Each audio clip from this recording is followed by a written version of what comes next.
How's it going, everybody? I am Kyle from Fantasy Forge Studios, and we are back with session 50 of Everlast. I can't believe it. We're already session 50 Wait. to end the year. It's freaking sick.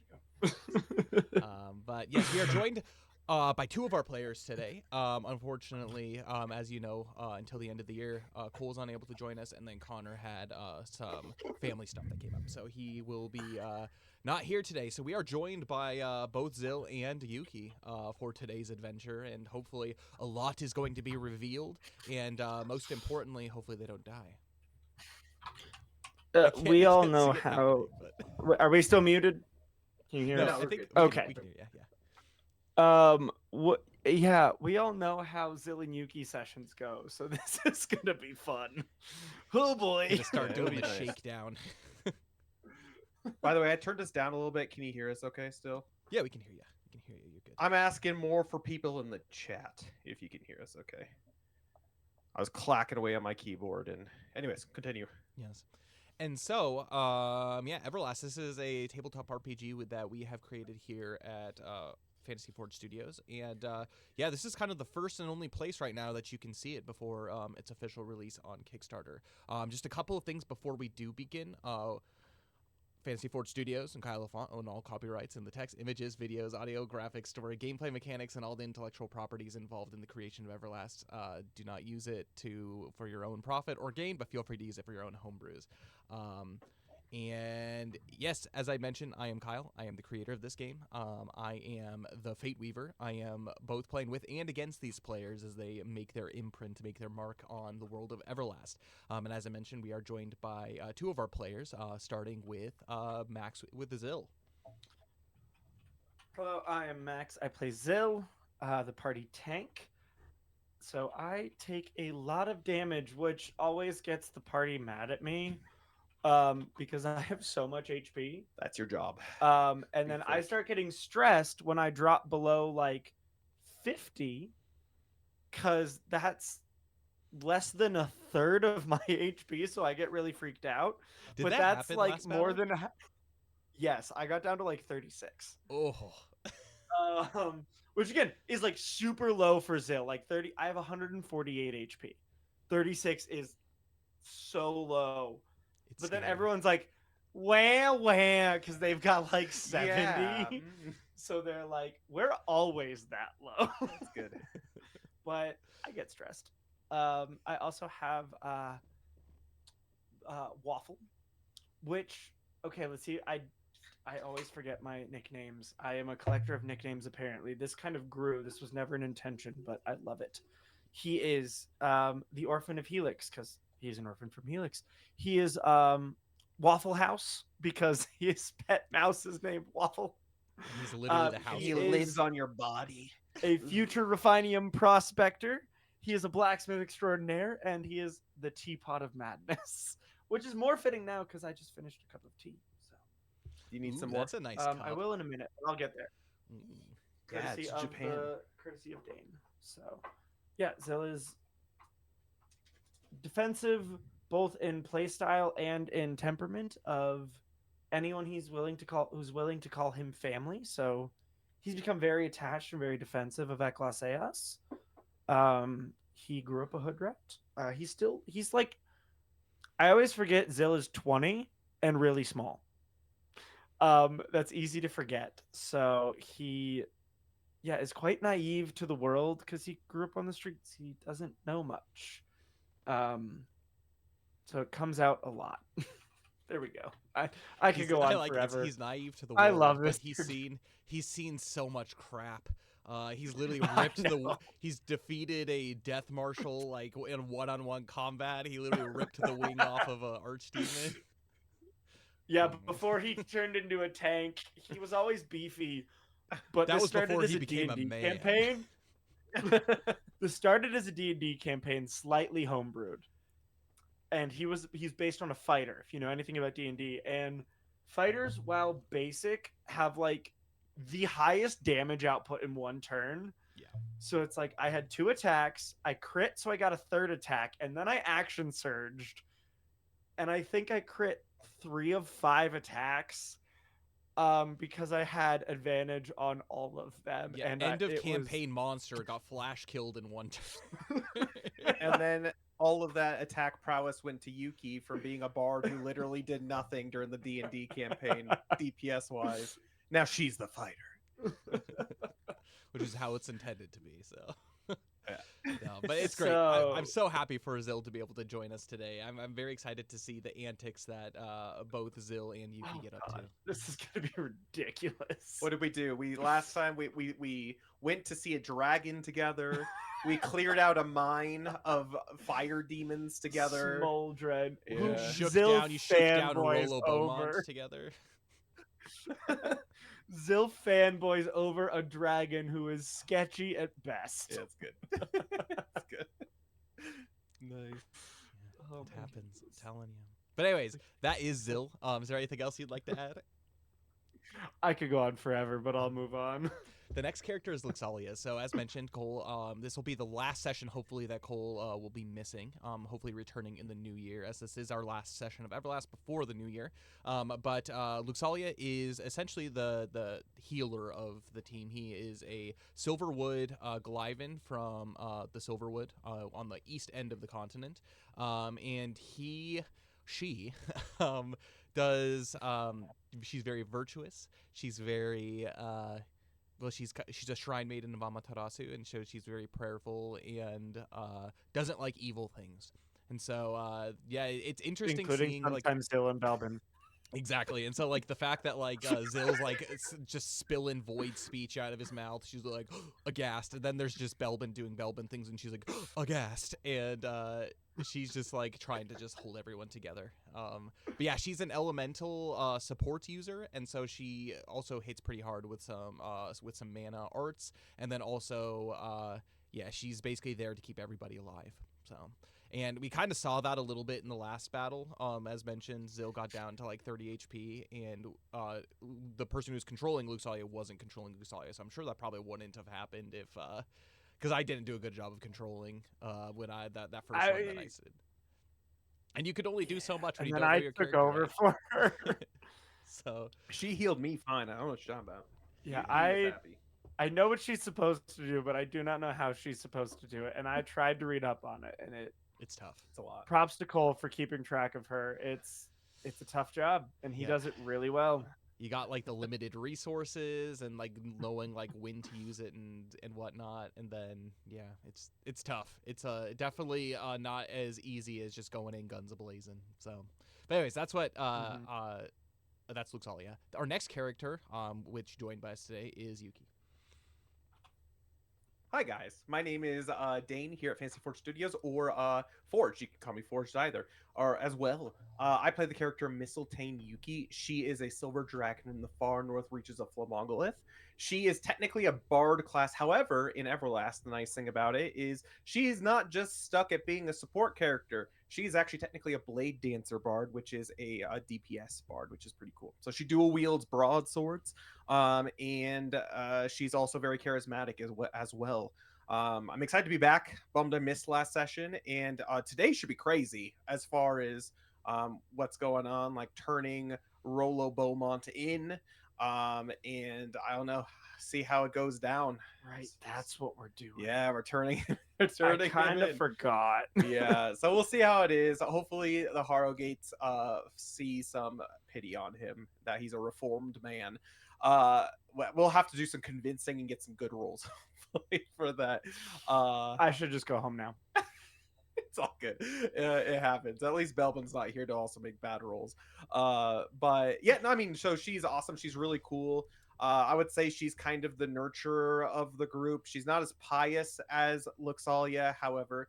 She's, I think, found a new side. For example, during the last battle, if it was any other battle, I think Yuki would have killed the priestess. Instead, she spared the priestess and found out she's actually not a bad guy. She was just possessed by a demon.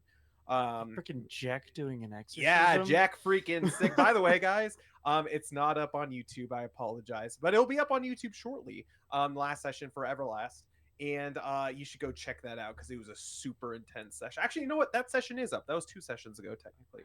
So come join us for that. It's pretty sweet. Anyways, that's Yuki. She's awesome, and yeah, I'm excited to be back, guys. I mean, I'll be continuing to be streaming starting next week, so I'll be back to like the streaming business. I guess that is news. Woo! So yeah, I'll be streaming on Mondays. So really, only I'll be out of town through the end of the year. So this next Monday, I will be streaming with Kyle actually. But starting in the new year afterwards, every Monday I'll be streaming. So I'll be filling in that spot of where I haven't been streaming for almost half a year at this point. Kind of crazy. So I'm excited to be back. I'm excited to be playing Everlast with y'all. And yeah, that's Yuki. And when just another kind of piggyback off of the fact that Dane and I are going to be streaming together. So this Monday stream for this upcoming week, it is kind of like a one and done for that specific day, because once Coldforge Great Max starts to kind of do stuff more regularly, I'm moving in the new year my stream time to Friday. So instead of my Monday streams, it'll be Friday, or I guess for those of you in the West, Thursday. So definitely make sure to check that out. And this one on Monday is going to be that stream, and so it's a new series that we're going to be calling the Twin Blades of Eorzea, and so we're going to be playing the yes, and so we're going to be playing the Final Fantasy 14, which takes place in the world of Eorzea, and so join us for that. It should be really cool, and it'll be kind of that inaugural stream for that, and that will be kind of a bi-weekly thing, and the good way to always keep track bi-monthly thing. And the good way to keep track of that is it's always going to be the Friday before Everlast. And so we'll have that the day before, and then Everlast will be the next day for it. So it's just kind of more stuff. I think we're going to have, except for maybe Sunday. Oh, no. Except for maybe only Saturday. Saturday my time. Sunday every single day streaming, though, coming up here in the new year. So. Yeah, I guess I should briefly say my streaming schedule going forward. By the way, join us on Monday anyways, because we're actually giving away a Dice Snacky box as well. So if you're a follower on the channel, you already have your name entered into the actual raffle. But those of you as well who have bought stuff from Dice Snacky, all of those we've been given all the usernames for that, and those extra stuff have been put into the raffle box. And then you also get extra raffle tickets. And you have to be at the stream to claim your box too. So yes, yeah, we're not going to just be like, oh, this person's here. You have to officially be in the stream to claim your box, even if you're a follower of the channel. Yeah. So But we've given one away to the channel already, so this is the second one we're giving away. So thank you guys for your generosity and actually going out to our sponsor and purchasing from them. We really appreciate it. It helps out our Fantasy Forge quite a bit, but it also will continue to give away boxes in the future, which is kind of cool. So we're going to be doing that. But we also, my specific stream schedule in the new year. So basically, I'll be streaming Mondays, and actually something really cool about our stream on Mondays, it's going to be the Fantasy Forge Bible study, which I'll be leading. So not only are we going to have a Bible study every single week for that, so come join us for that.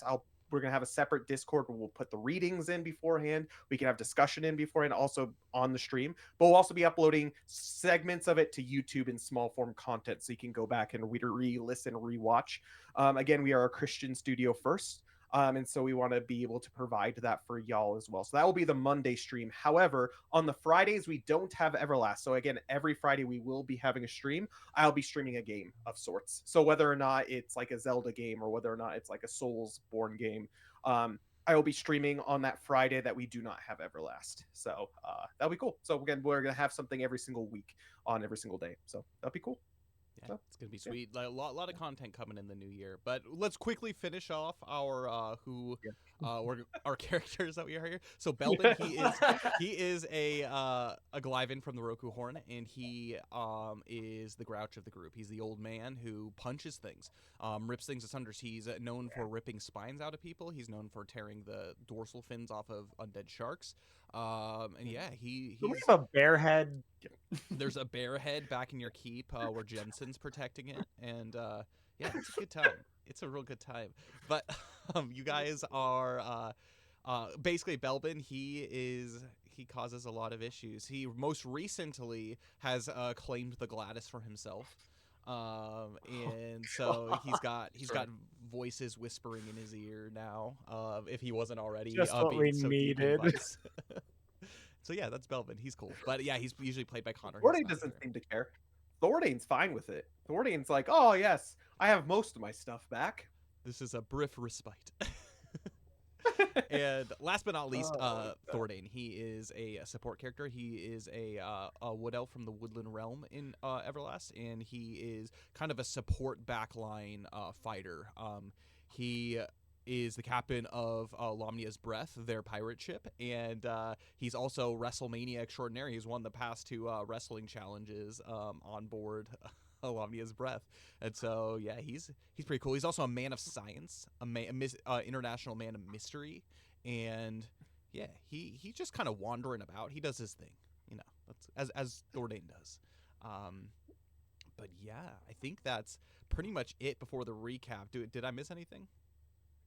I mean, aside from having a sweet announcement, no, you did not miss anything. So, for those of you who have been longtime members of the channel, you know that Everlast has been something that, at least for the past 2-3 years that we've been streaming Everlast, I guess it's 2 years at this point that we've done streaming, much longer actually playing it.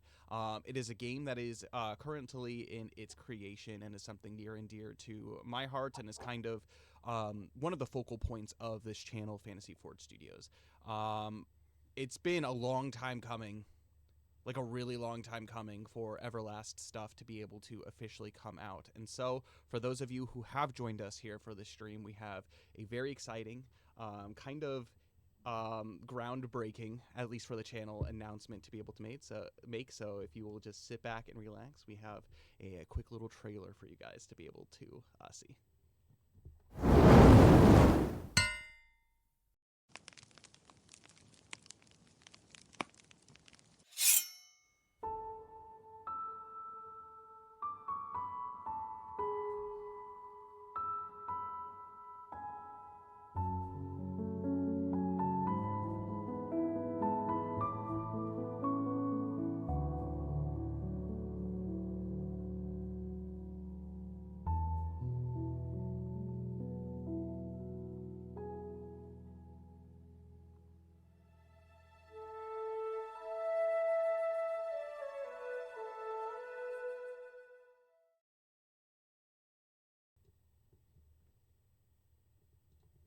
That is right.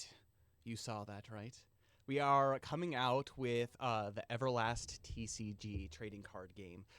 It is very exciting. It's something that I've been working my booty off on, and like Max, Dane, and myself, along with Cole, we've been doing some playtesting and stuff. But this is a game that, as soon as we started getting a lot of this art commissioned for, and again, thank you to those who have helped out with Coffee of the Realms, for those of you who've helped out with Fragrances of the Realm, has helped us to be able to support the creation of much of the art here of Everlast for the RPG when it does come out, the tabletop RPG.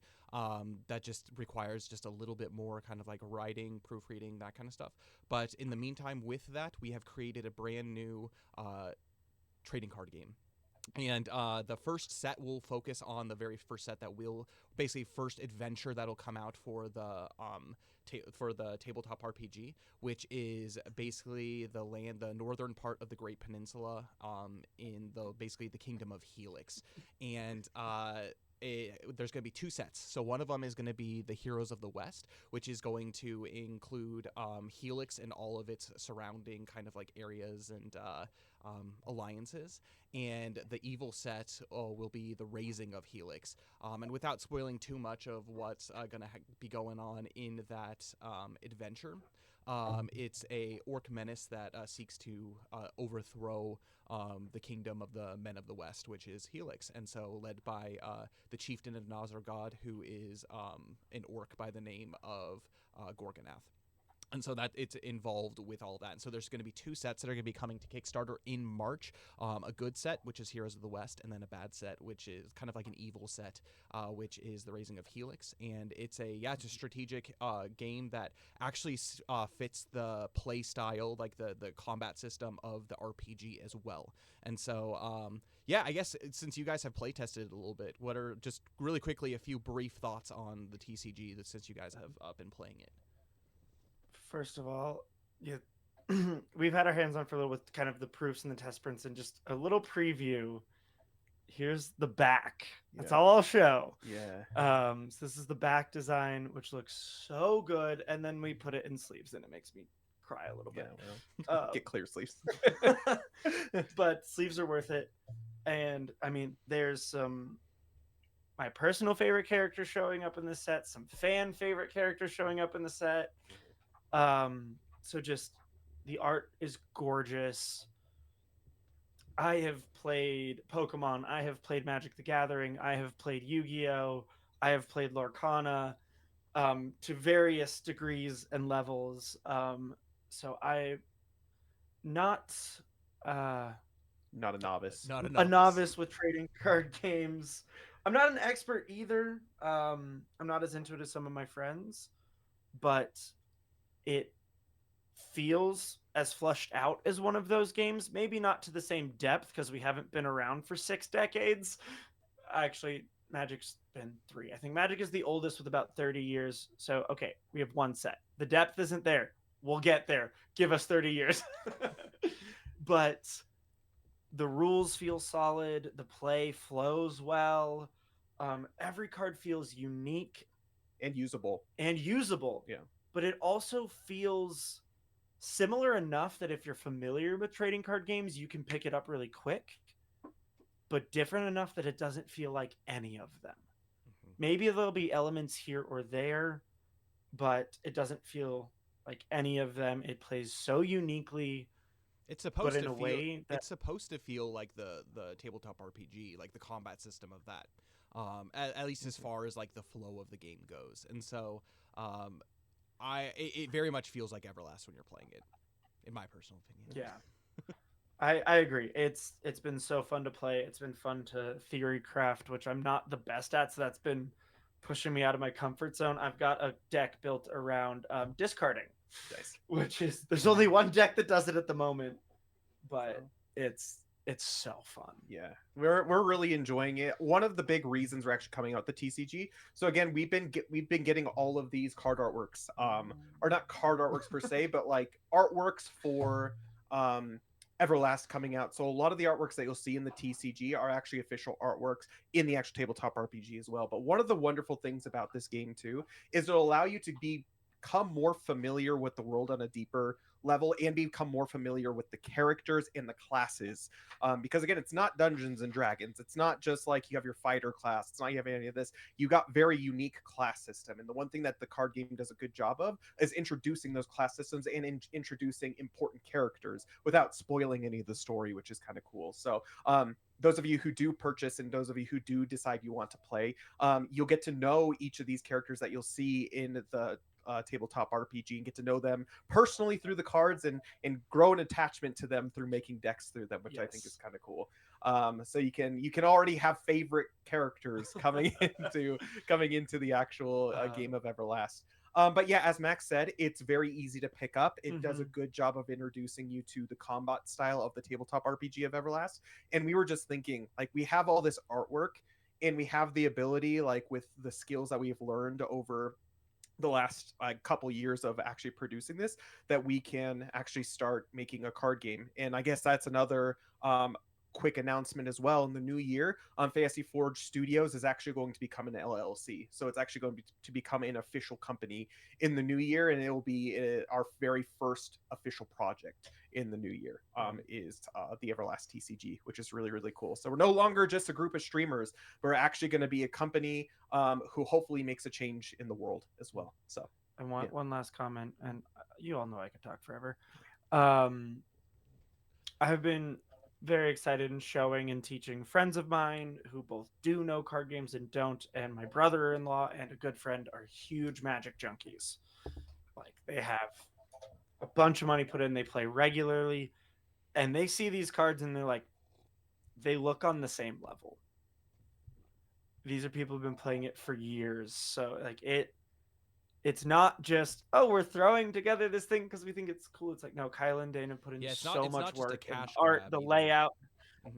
No, it's like legitimately, like, it's enough to compete with Pokemon and Magic the Gathering. I mean, we don't have the promotion ability. We don't have the advertising arm of the Pokemon company or Wizards of the Coast. So we rely on you. No, we're going to be doing a lot of, actually, speaking of which, it'll be coming out in March to Kickstarter. So we're hoping that we can get it funded during the Kickstarter itself. However, Max and I locally are actually going to be going around also promoting and doing local events before the Kickstarter actually happens.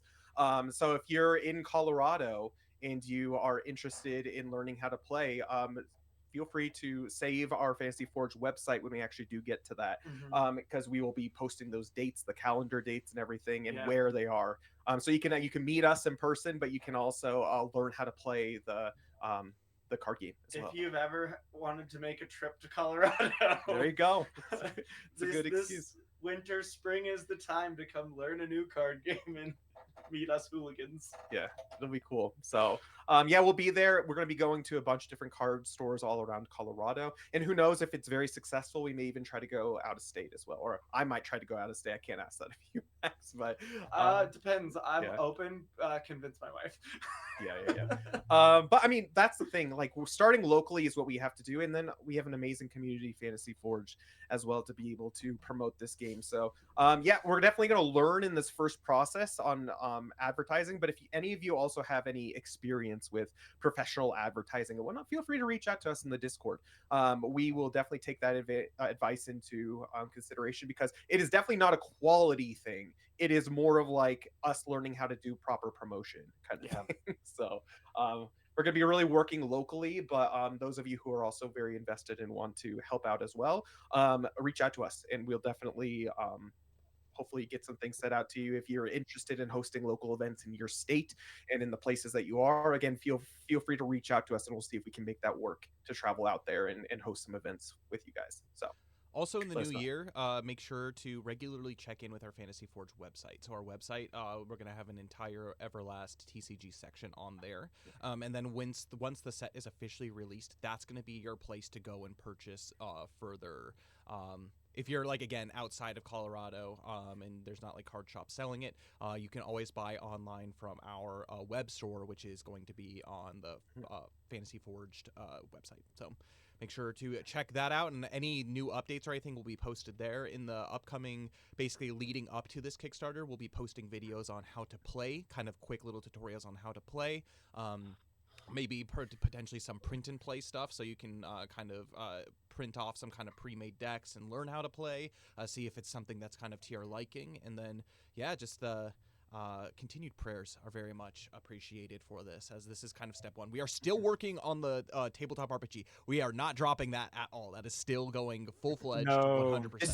This is a stepping stone for the tabletop RPG. Again, it's a good way, like, for because of your guys' generosity, we have all the artwork to be able to put out these card games. But it's also a good stepping stone for you guys to actually learn how to play the game, get more familiar with the game, so that you're more excited for the actual tabletop RPG when it comes out. Mhm. So that's part of the goal of this tabletop RPG, or this trading card game, anyway. Yeah. So Exactly.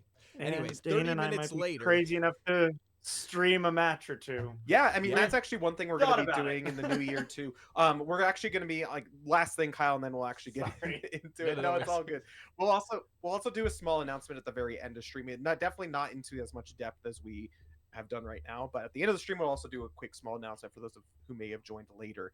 But with this trading card game coming out, we will be in the new year posting tutorials on how to play onto our YouTube channel. And so there's going to be like resources for you if you can't make any of these events and you want to learn how to play. We're going to actually have like professional tutorials for you guys to be able to learn how to play, what each card does, how, like, just the mechanics of the game in general. But also, as Max had mentioned, we're also planning on streaming live games. I mean, there's not necessarily going to be a day designated for it, but we will schedule days where we can actually play the trading card game. And if you're curious about it and you're curious about how it is to play, just join us for that, and we'll be streaming that with you guys. So that'll be cool.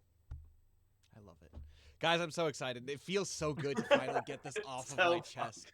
Like, I've been literally like sitting here for like months with like these like cards sitting next to me, like, oh man, I really yeah, wanna, me like share.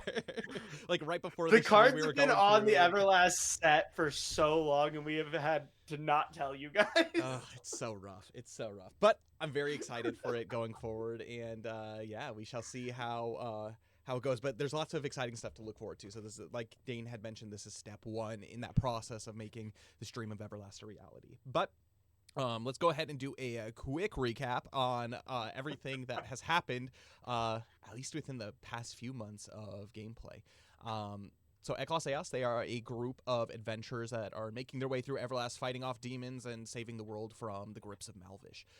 They are currently on an adventure in the Great Peninsula, which is, or in the Inland Strait, which is between the Great Peninsula and like kind of like the western part of, or the eastern part of the continent. And they are tracking down all kinds of baddies, fighting them, and most importantly, saving the elemental pillars. So there are 4 elemental pillars, and each of the basically protectors of these pillars hold an elemental key. And Eclaas is the holder of the Earth Key, as they had fought off basically a goblins and cultists that had taken that place over and destroyed the Order of Amandalius that were there protecting it. And so now they're holders of the key. In Flomberge, protecting the Flame Pillar, is the King Nalgoric Cragheim, who is the keeper of the Flame Key. And they have gone off on a mission to gather the other 2 basically holders of the key to have a council back in Flomberge about what to do with the demonic presence that seems to have taken place. Their adventure has led them through wrestling matches, all kinds of encounters on the high seas, whether it's with pirates, whether it's with Isildur, the Terror of the Deep, all the way down underneath the waves to save Princess Mila. And they've already gained the promise of King Farron of Feshenfay to be able, who's the holder of the Sea Key, who will come to Flomberge, and they're currently searching for the last person, Aldreg Monta Blair, who is the keeper of the Sky Key, and he is for the Storm Pillar. And last place he has been seen is in Fulton Rock, which is the town that they have been in for the past few months, which I guess in reality has only been like 3 days in game time. But they are searching Fulton Rock for this individual who is the keeper of the Sky Key. And there's a lot that's been happening here. They basically thwarted a cultist plot to essentially bring the dead back to life, and they noticed that the cult of Burble was involved in this to bring Burble the demon back to life. And also they had noticed that there was another kind of demonic presence that had essentially corrupted and possessed a Fashion Fae elf, and she was hoping to bring back essentially Leviathan in the form of Azael Doom by possessing that, by gathering basically pawns to her demon's will. And Wasn't Zill almost one of the pawns? yep, Zil was almost one of the Oh my pawns gosh. to be able to do that. You were going to bring back a demon, Zill. How does that make you feel? Terrible. Okay. But yeah, all kinds of things is happening. The undead have attacked the city. Belbin has become a bowling champ extraordinaire.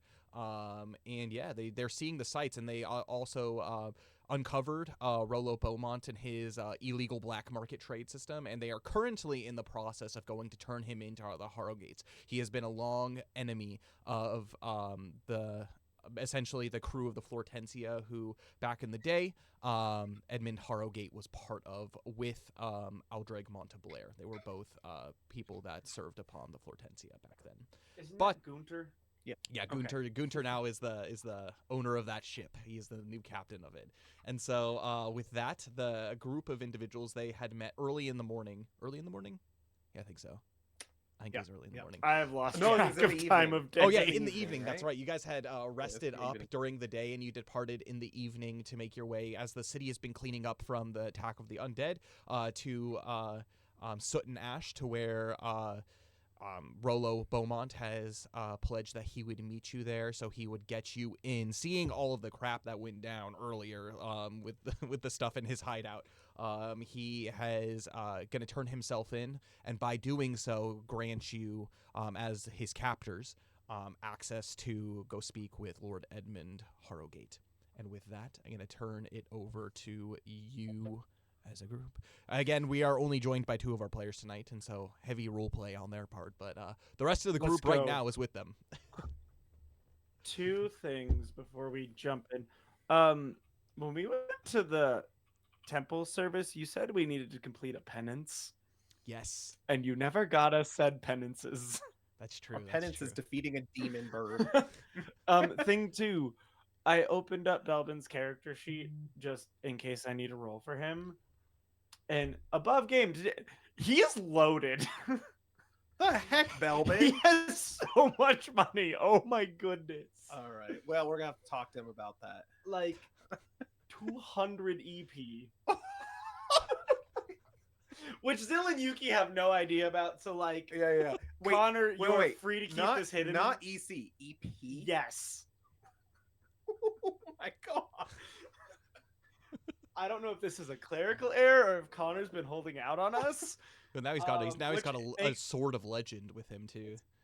So again, Connor, we're not trying to out Belbin, so you can feel free to keep this hidden from us.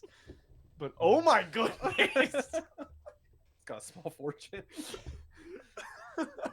And he's the one who's been kind Okay, of the stingiest of them all. He's like, oh, we should make a Yeah. penny for this. No. How much money did you spend on that, Eeas? Well, there you go. So sorry, not sorry, Connor. But anyways, and so as you Are we on the ship right now? No. So currently you're in Soot and Ash. You've met with Rollo Beaumont, and you have begun your departure towards Harrowgate Manor. Who's all with us at this point? Is it everyone in the party? Everybody, including Princess Mila, actually. Oh, good. No. Right. Why does that stress me out? Because remember, As you we're guys, walking all through kind of went your separate ways. Zill went to the blacksmith. Yes. There was some shopping and stuff that Huh? happened. Luxalia went up here to the markets. Got some potions. I'm trying to think. What Did else. you find the name of the backpack I bought? Ah, crap! I forgot about it. Sorry about that. No, That's I didn't. fine. It's But not, it's not yeah, a big deal. the plus 20 pounds from what you have. So, Yeah, so it's at plus 60. yeah, That's pretty good. So as we're walking to Soot and Ash, like, what are we seeing about? Is it pretty devastating in Lowtown? Not on the eastern side. Here, I'm gonna turn this off. Not on the eastern side of the island. However, as you walk and you kind of glance down towards the west, you can see that much of the buildings that stood, and it's shocking in Hightown especially because a lot of it is kind of burnt and the places that have been razed. You can see that there are a number of people, both kind of some of the poorer echelons, but even some of the more wealthy people and the kind of like their lavish clothing and stuff are out like cleaning up bodies, cleaning up the burnt remains. But generally speaking, there seems to be a decent amount of chatter. However, as the group of you walk down kind of this little the main street up towards Harrowgate Manor, you notice that you peer down kind of this side alleyway, the alley that leads to the church, and you see that there are a number of people there, and you can see they're kind of up on the steps of this temple. You see High Priest Godfrey, and then also you see Jack talking to many of the people. You can't quite make out or hear what they are saying, but there's probably about a group of 50 people that are gathered. You're not sure if they're Quick giving question. directions or anything like that of like what to do next, or Would people in Hightown know what Rollo Beaumont looks like at this point? Like if we walked by him with Rollo Beaumont, so would that he bring a has, lot of if you attention? remember, he has like a cloak that is like kind of like Okay. covering his presence. He looks Okay. like he's kind of he's got nice clothing on, but he has kind of this cloak Mhm. that hides his face. Yuki's gonna turn to the party, but mainly Rollo Beaumont, and she's gonna kind of lean in close to him and says, "I know I mentioned before we left the chamber down below. Um, before we do turn you in, would you like to stop by the cathedral really quick and talk with uh, with Father Godfrey there? He I looks know it seems down. like they're busy." He looks down the alleyway and he says, "This is probably not the time to be able to do that. If I am to go to jail." And you can tell, I'm actually going to have you make a wisdom skill check for me. Wisdom. Can Zil hear this? That's an 11. Yeah, like you guys are all kind of clumped together. If you want to Okay, make a yeah. wisdom skill check, feel free. No, that's fine. 11. for Um, Yuki. Yuki, you kind of get the hunch that there's a little bit of hesitation to him. You're unsure kind of what it's about. You can make assumptions. Primarily, the assumption is like the events that had just previously happened are probably still mulling in his mind, but you're kind of unsure. But he seems hesitant to be able to go down there, and you're unsure if it has anything to do with the crowd that's there either. Mhm. Rolo, this whole Yes. temple thing's pretty new to me. Like, yesterday, was it yesterday? 2 days ago? I've lost track. Was my first time at a temple. Like, seriously, it was great. High Priest Godfrey, he's awesome. Would recommend. He kind of like gives like a kind of a half smile as he turns around and he says, "For someone like me, I'm not sure that there is forgiveness to be had." And he just continues silently to walk towards Harrowgate Manor. I look to Belbin and say to Belbin as we're walking down, he's like, "What did you think of him? You're the most straight rat person I've ever met. He seems, you two seem to get along quite nicely when I saw him." Yeah, I don't know. He seemed like a decent person to talk to. I mean, the night that last night was something. We were kidnapped, and I don't know. I had a good conversation with him, I think. Well, either way, I do suggest that if you get the opportunity to talk to him, I think he's someone who could give better advice than any of the rest of us. Not that we're pushing you to do so right now, but we appreciate your cooperation with this, and as we'll put in a good word for you. She says to Rolo as we continue And to walk. this whole time, Belbin's just following behind. He's actually kind of seems in a little bit more of a chipper mood than normal, almost as if kind of the weight of everything that has happened has been lifted from his shoulders. And as he walks, as he continues to stride, the Gladys that's down attached to his belt, you can see him. He's kind of like running his like fingers over kind of the hilt of the blade. But he seems to actually be in a pretty jolly chipper mood. Cool. Do we notice anything? Because this is the first time we've really kind of been through Hightown that hasn't been foggy the dead of night. So is there Kind anything of. in particularly that we notice You that's notice that of from interest? You notice from the previous night, at your right, there is the Arm Exchange, which is kind of that whole district where the party was, but where the main bank and everything was. This is, it looks completely different during the daytime. It's definitely less peaceful. There are lots of people that are there. And actually right out in front of the bank, you can tell that there are probably a group of 20, 25 people that are gathered there. And they seem to be yelling and calling out. It's curious because nobody is going in or out, almost as if the bank's doors are locked shut at the moment. Interesting. We'll have to investigate that a little bit later. Yuki turns to Zil and says, "It seems interesting." What is that? Well, it's a place where you put your money. I mean, I'm not the best with money. I'm too philanthropic. Is that the right word? People can like have extra money to just leave somewhere? Well, yeah, we left money with Jensen and our mates so we could pay them back at We in did? Phoenix. We did. Why did we do that? Couldn't we have used it? We could have used it, but how are they going to live and survive? How are we gonna live and survive? Well, we seem to manage somehow. Good point. Good point. Uh, Yeah, Looks the like he says, concept of remember, a we bank. have the best chef on all of the 7 seas in Remy. Remy is quite excellent. Yeah, the concept of a bank is just so foreign to Zil. And Belbin agrees. He's like, I don't trust anybody with my money. Yeah, it's like A, because he's just never had enough money to need a bank, and B, he is just so protective of his money. Speaking of which, I know it's above game, but can Yuki make any sort of perception check to see if she can hear jingling of pockets? I feel like it's a little unfair. Just for flavor text. No. Darn it. I will say this: you haven't heard any up until this point yet. All right. So Where Belbin keeps it, we don't know because he's a naked man.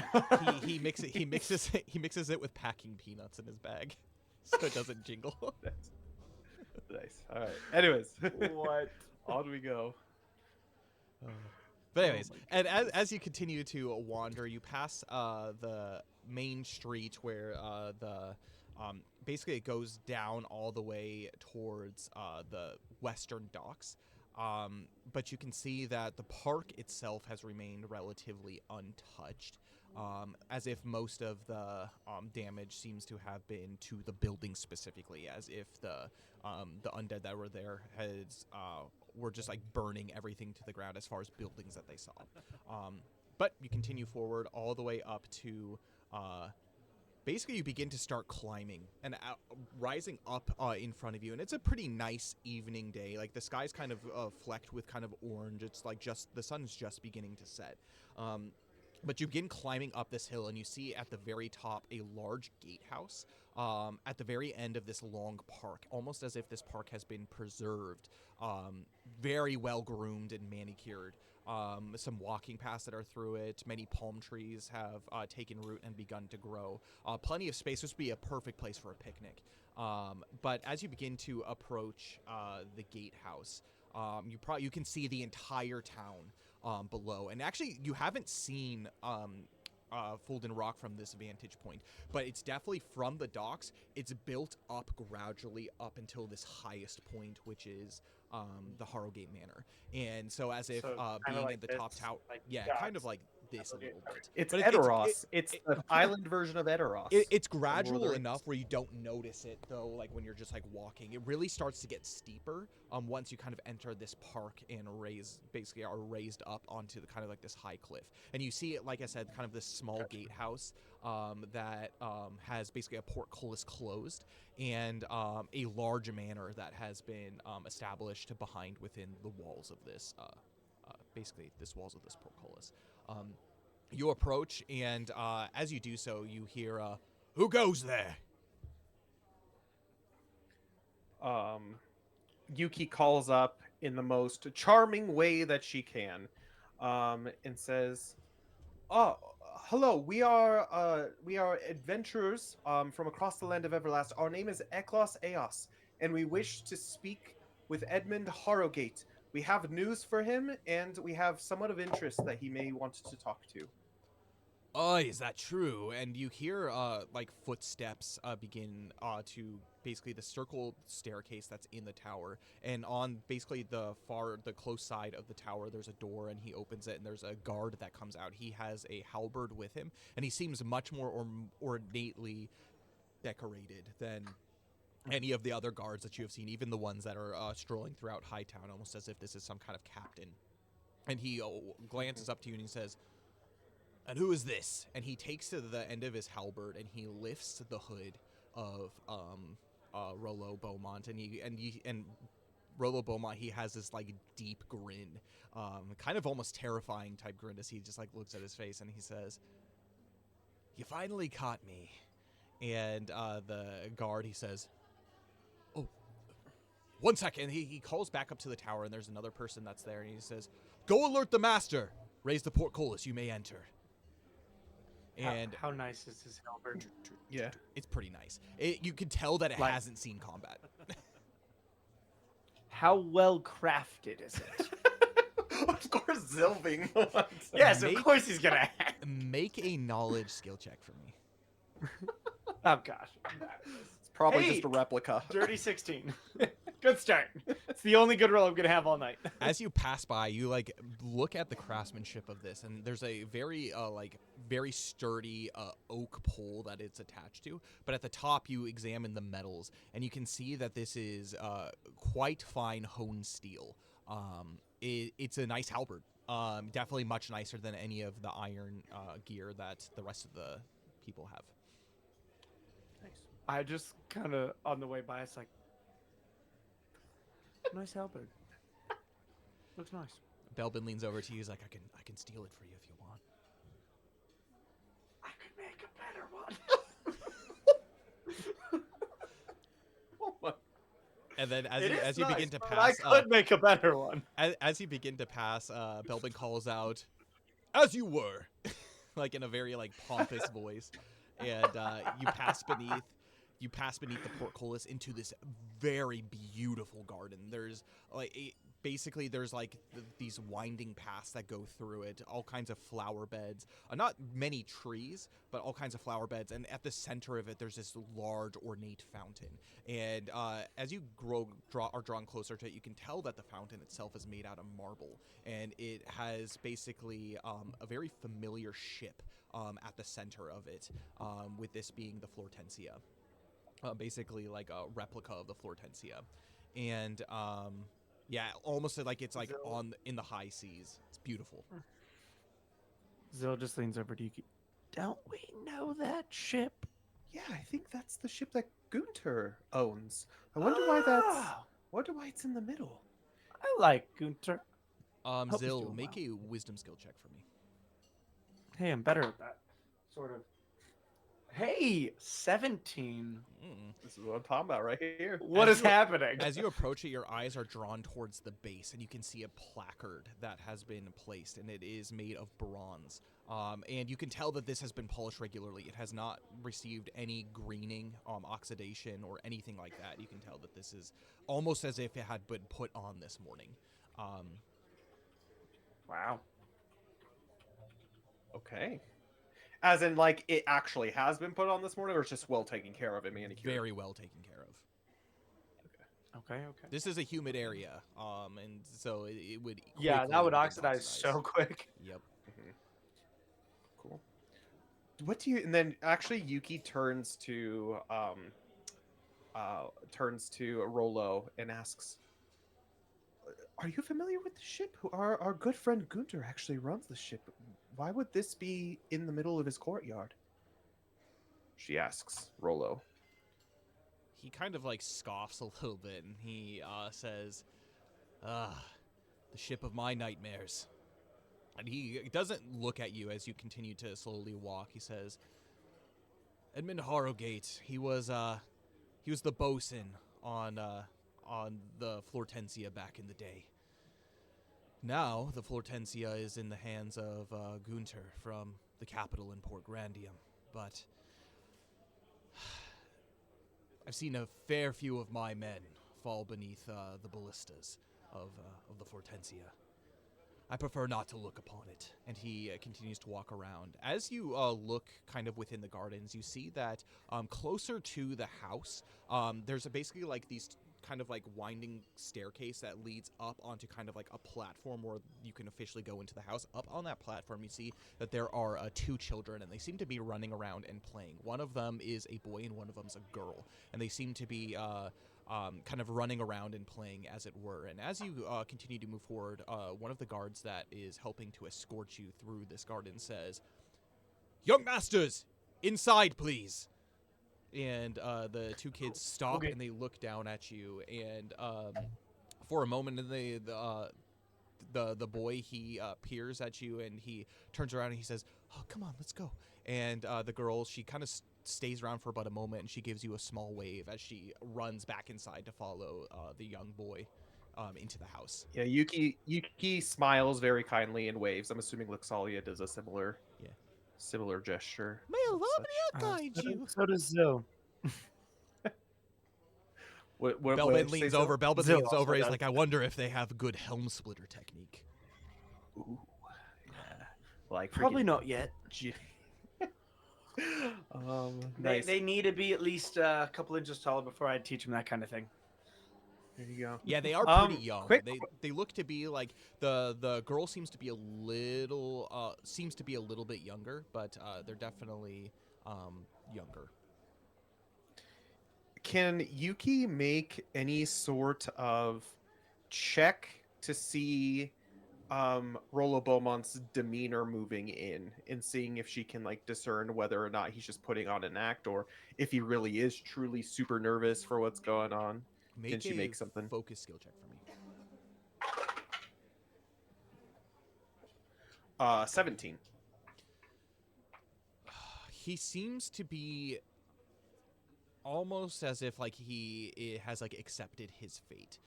You can tell that he is nervous, absolutely, and you've got to know enough of kind of like his iron facade that you can kind of see the cracks in it. He's not like actively shaking or like trembling in fear, but he kind of almost looks like a guy who doesn't really have much purpose anymore. Kind of more slumped, not as proud as you had seen him before. But he's doing a very good job of keeping that hidden too. Okay. Okay. She'll take that into note as we move forward through into the Harrowgate Manor. Okay.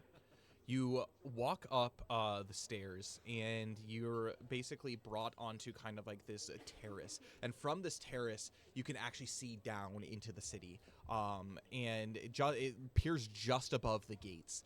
And it's actually a very beautiful day. However, you can see the devastation.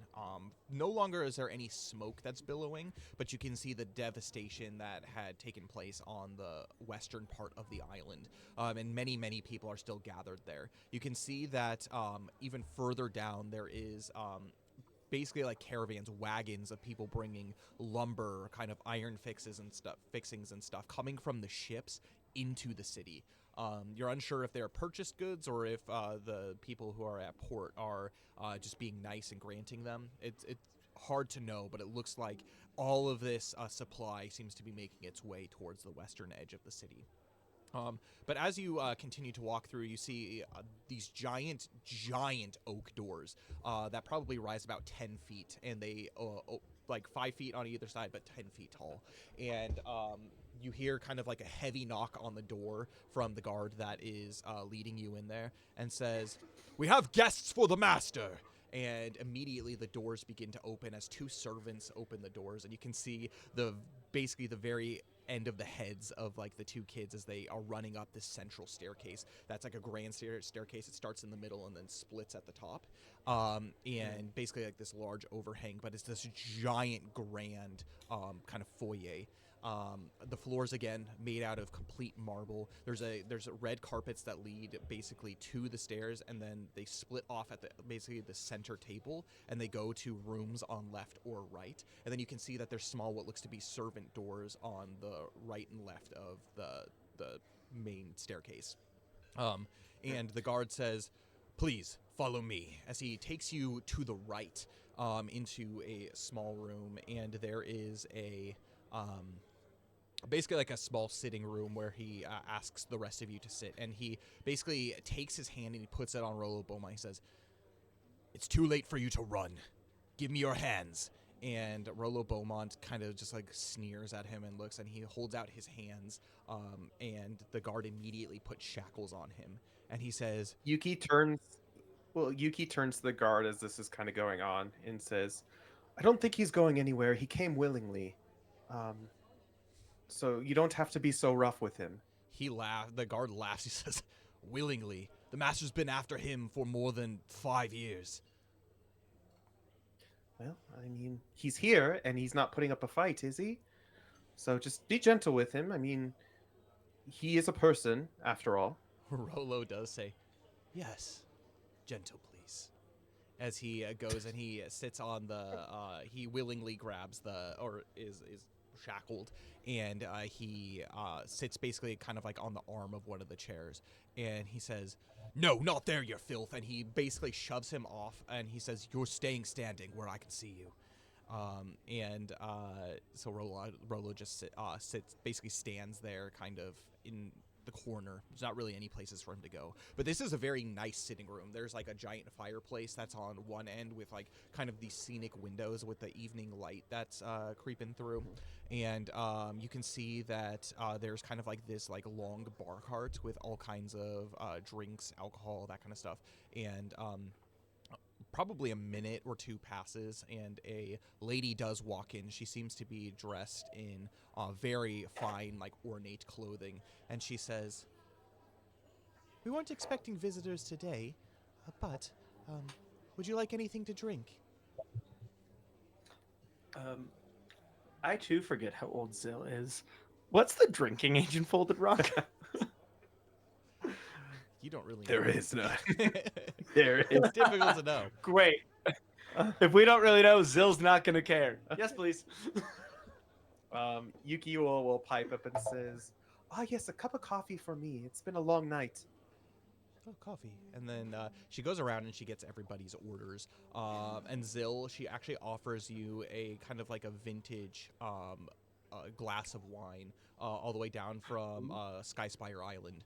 And she says, yes, my family owns an orchard down on Skyspire Island, and this bottle, and it's like a large bottle, like one of those like Costco size bottles of wine. And she pours you, she 10 pours liter you, bottle. yeah, she pours you a small glass of it, and she says, "Only the best gets delivered here." As she offers it to you, and then again to everybody, she gives drinks, and she says, "The Does master Zill and the have missus any will be with you soon." Does Zill have any concept of like how much this glass of wine would cost? Ooh, make a wisdom skill check for me. The glass is fancy. The glass is fancy, 5. made of crystal. No, you have no idea. You taste it, and it tastes sweeter than most of the wines that you've had before, almost kind of like bordering on like kind of like a dessert wine juice status. Then he's just drinking it. He has no clue to like savor this. Like, oh, wine, great, thank you. And as this is happening, is there anything that you want to talk about before the master does enter? Anything? Is that there you wanna anyone? do any preparations? Is anyone still in the room with us from the? Yeah, there's still that Manor. guard that is there, and he's standing Okay. next to Rolo.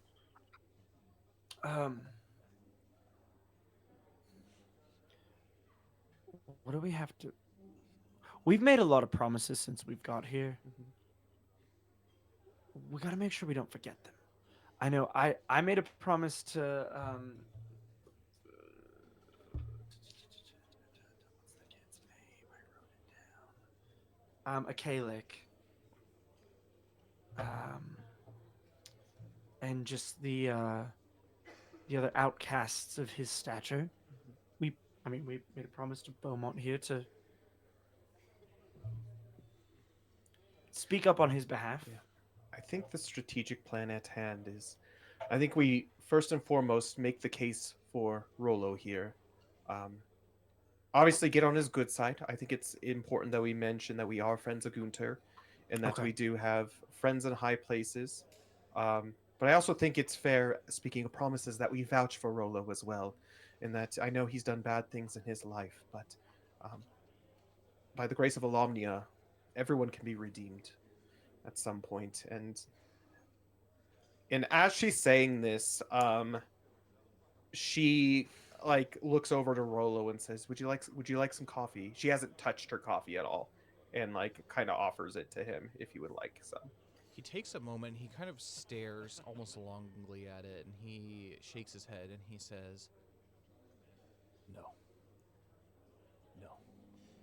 And he just kind of stares like blankly at the door, almost as if he is waiting for his fate to come through. And she turns also to Rolo and says, "Is there anything in particular you want us to know before we begin talking to Edmund Harrowgate? Any useful information for us that could help us vouch for you, if that is to be the case?" Also, well, I'll let him finish.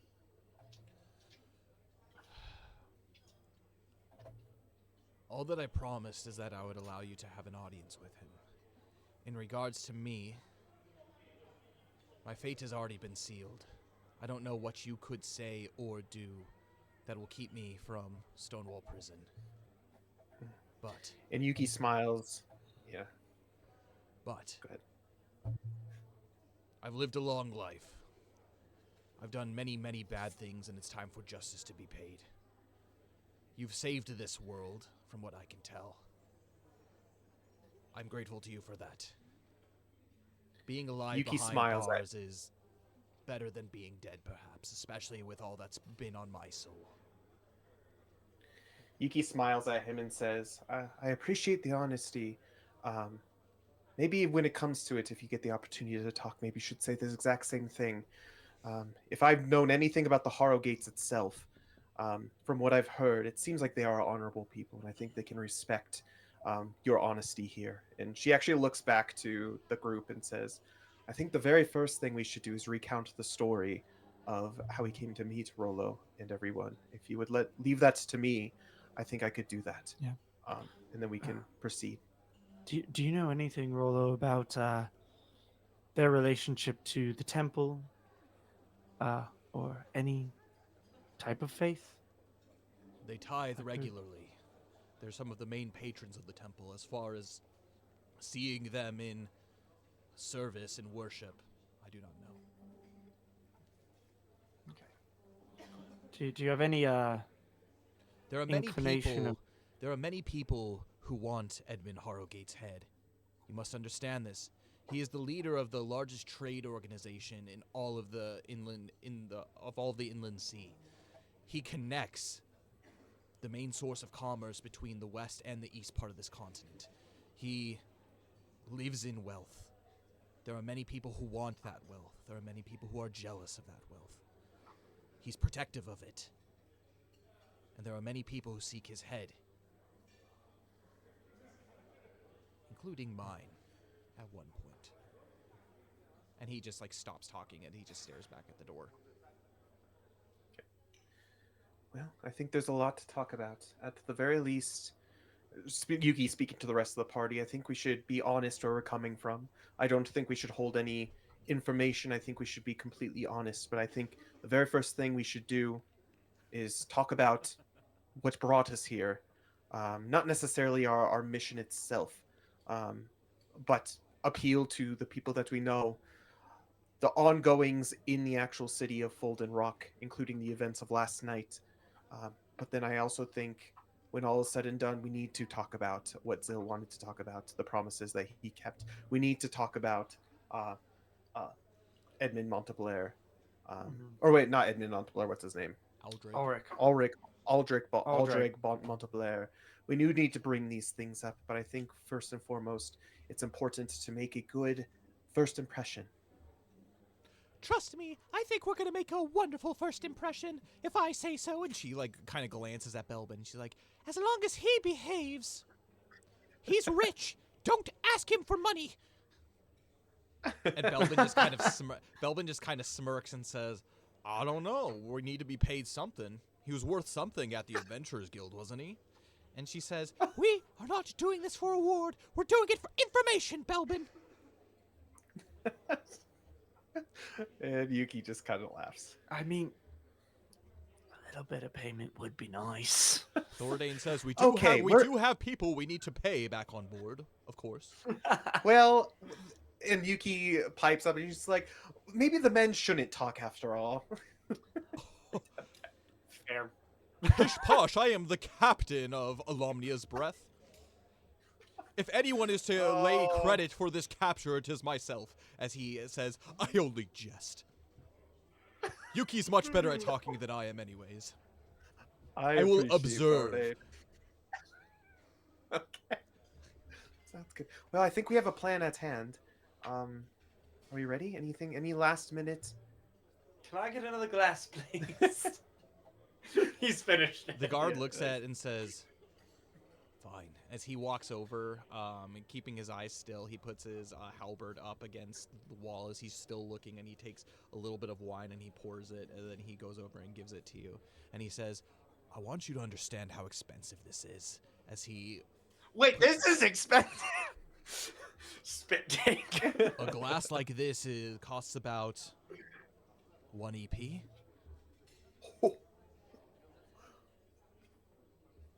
Enjoy it.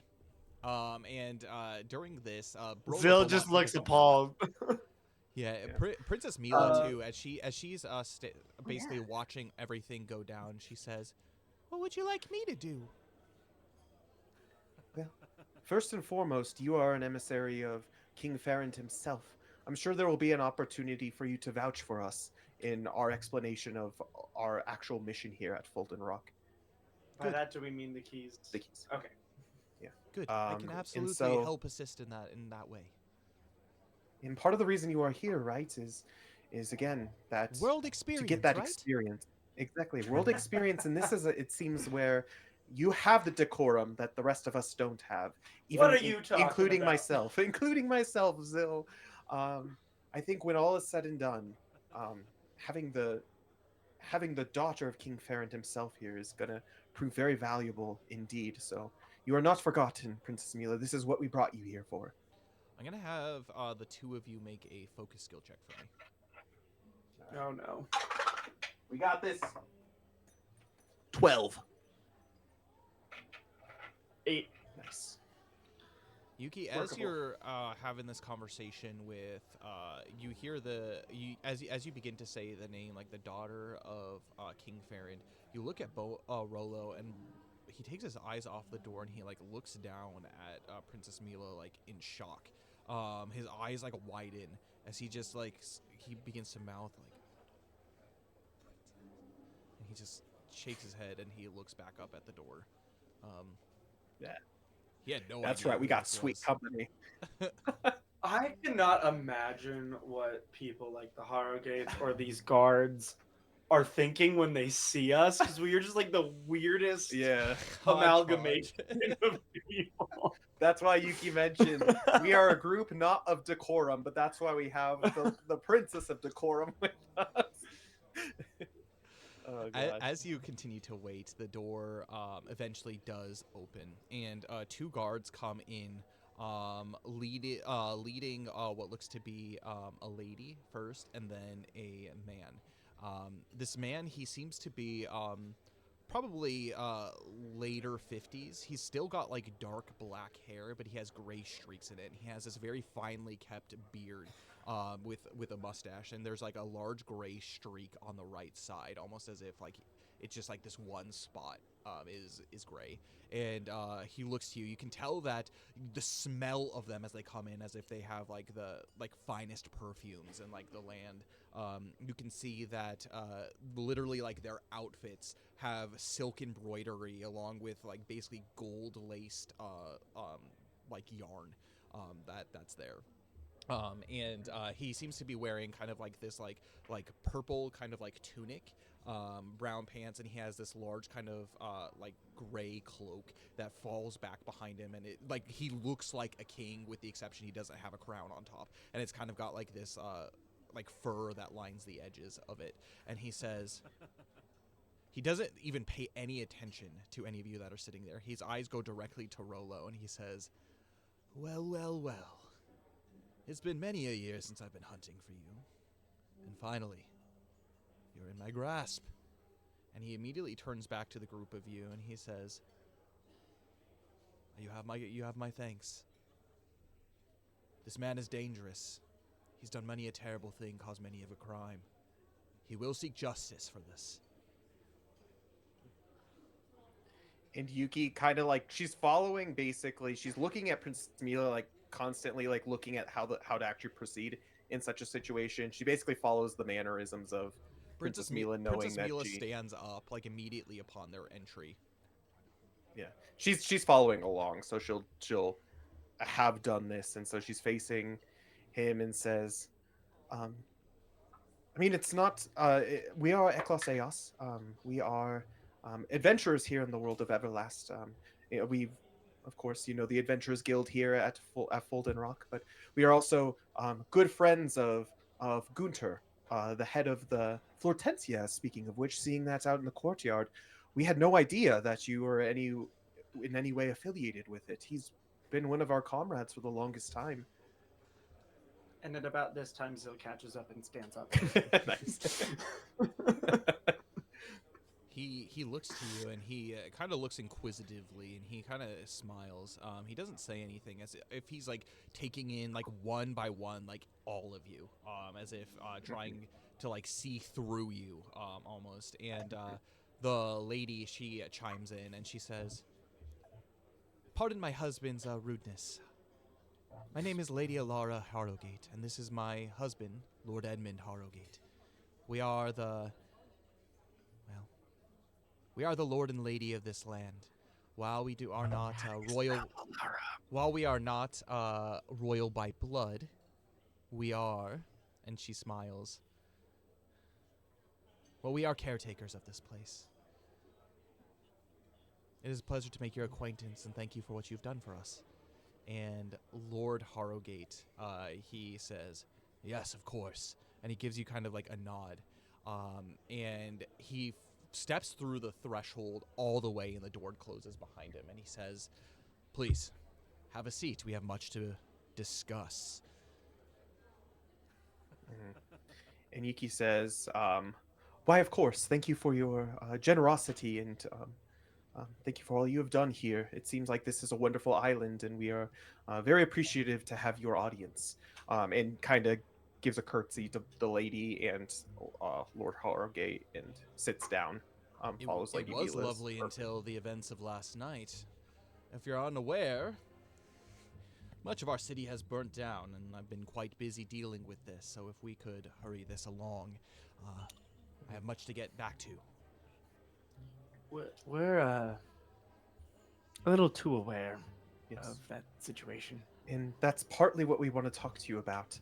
Uh, this whole situation that's here the last couple days. And as this is going, Yuki's actually going to use her, what is it called? One of her bardic skills called Heroic Concerto. So basically, at the start of diplomacy, I may spend 10 minutes. So this whole speech is going to be that heroic diplomacy. Okay. If that makes sense. Performing a song or whatever that tells of our heroic deeds and introduces the company to the individual you are engaging in diplomacy.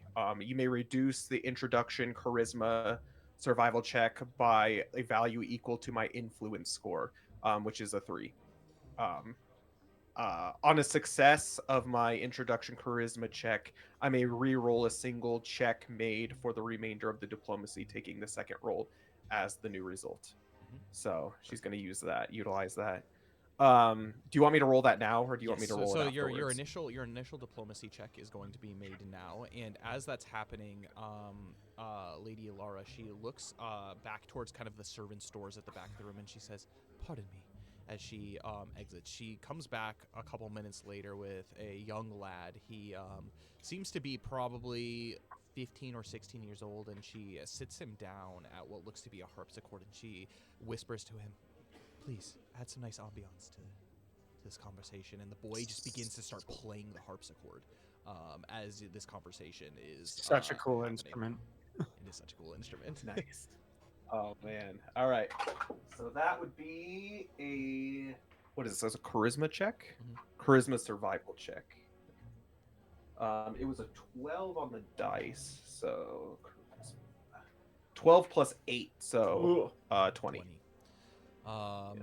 They, Lord Edmund, he looks to you very fascinated during like this kind of whole story of like the introduction of Okay. who you are and generally kind of basically why you're here. And he says, I see. So not only are you friends with Gunter and the Flortensia, but you have traveled the high seas in order to save Everlast. So you could call yourselves heroes. I don't know about that. I think we're all a far way off. Yes, from we can. Well, modesty, Zill. Yuki What? calls across. No But need for modesty here. You are in the presence of somebody who, well, let's just say my time is very valuable. You have evidently proved yourselves worthy of my time. Ultimately, we come asking for information, but more so as well, asking for your forgiveness in a sense. Maybe not completely, but. And then she'll go into the adventure of last night. So when we were searching the town, we had business here at Fulton Rock after leaving Feshin Fey itself, and gestures to Lady Mila not to have her talk right now, but leaving Feshin Fey itself. And we were here on a mission, actually. We're looking for someone, you see. However, during our He time stops here, you 1 second and he puts up his finger and he says, and he gestures to the guard that's been in the room with you the whole time, and he says, go take our guest to the holding cell. This conversation needs to be happen in peace. And immediately, Rollo Beaumont is led out through the servant's door in the back of the room. Continue. well, you see, upon getting on this island and doing some investigation work, we had gone through Lowtown and we had gotten to know the people of this town, this fine town, and I think you've done a wonderful job running it. Um, However, quickly upon being here, we were made aware of Rollo Beaumont and, or as they called him, the what was it? What did they call him? The boss. The boss. Yeah, Oh, yes. the boss. Oh my God, I don't think I Made wrote aware that of the down. boss. We are not new to this kind of investigation work, and so in whatever way necessary, we did our investigation into it. Upon finding out a little bit more, and finding out his whereabouts, uh, we dove deeper into Lowtown itself. We all had our own work, and I think we all would like to have an opportunity to speak to you about each of the opportunities that we had to converse with the people of Lowtown and the rest of this city. However, long story short, we found out there was a dubious deed in place here at Fulton Rock. There was a witch by the name, or who served the demon. Oh, Zill, do you remember the name of the demon Um, off the top of your head? the demon possessing her was Emineth. Yeah. So She was Flavolia, and Emineth serves Lolathi. yeah. So and I'm assuming at this point we had already talked about our mission of like tracking down the demons, helping the world of Everlast at this point, and there was a demonic presence here. In fact, going to Foggy Bay, there Gave were me the some heebie-jeebies. some strange dealings. Luxalia and I here investigated, and there was uh, a ghostly ship there with a priestess who has been taken care of at this point. Her name's Favalia. However, she was not in her right mind. She had been possessed by a demon, and using Rollo as an opportunity to um, hopefully bring these demons back to the world, specifically one by the name of Leviathan, and turning the um, the evil serpent Azaeldun of the Sea into that archdemon. And then she'll go in a little bit to talking a little bit more about like the plot at hand, how we had like the process of getting into there, having um, bought the slime, the ooze, and trying to foil this plot with Rollo Beaumont. But when we had gotten there, our worst fears were realized. It was a true demonic ritual in which the cult of Burbledow, an archdemon which we had already faced in the past, were there assisting with it. There were some dubious deeds here on this island. Upon stopping the ceremony itself and foiling the plot of the demonic armies, actually Rolo was integral in helping us defeat her. I don't know if it was just the fact that he had seen something he'd never seen before, but we saw a change in him. We saw something snap in a kind of way. And he was no longer fighting against us, but he was actually fighting with us. And upon talking with him afterwards, he seems truly contrite of heart and sorry for what he has done, and he fully accepts the punishment that will come. The only thing we do ask is I don't know if we would have foiled this plot if it wasn't for his help and the help that he gave us here. I'm not vouching for him in his character as a man, but I'm vouching for the change that we have seen in him. We know how cunning he can be itself, but we do ask that in whatever way you see fit punishing him, even if it is a jail cell for the rest of his life, maybe bring Father Godfried here, Archbishop Godfried here, to talk to him. Because we saw a change in him that we thought we would never see. And it was quite miraculous. That's the only way we were actually able to get here. He came willingly. He didn't come by us forcing him to come here. He came willingly. And she pauses.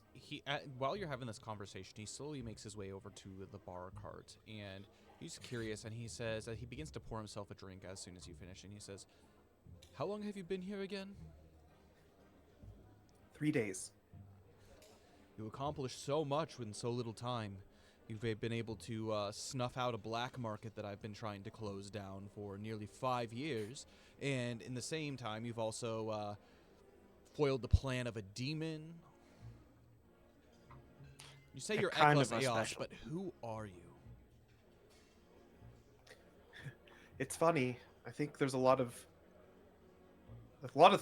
things that you could say about us, but we were charged with the purpose of saving the world of Everlast.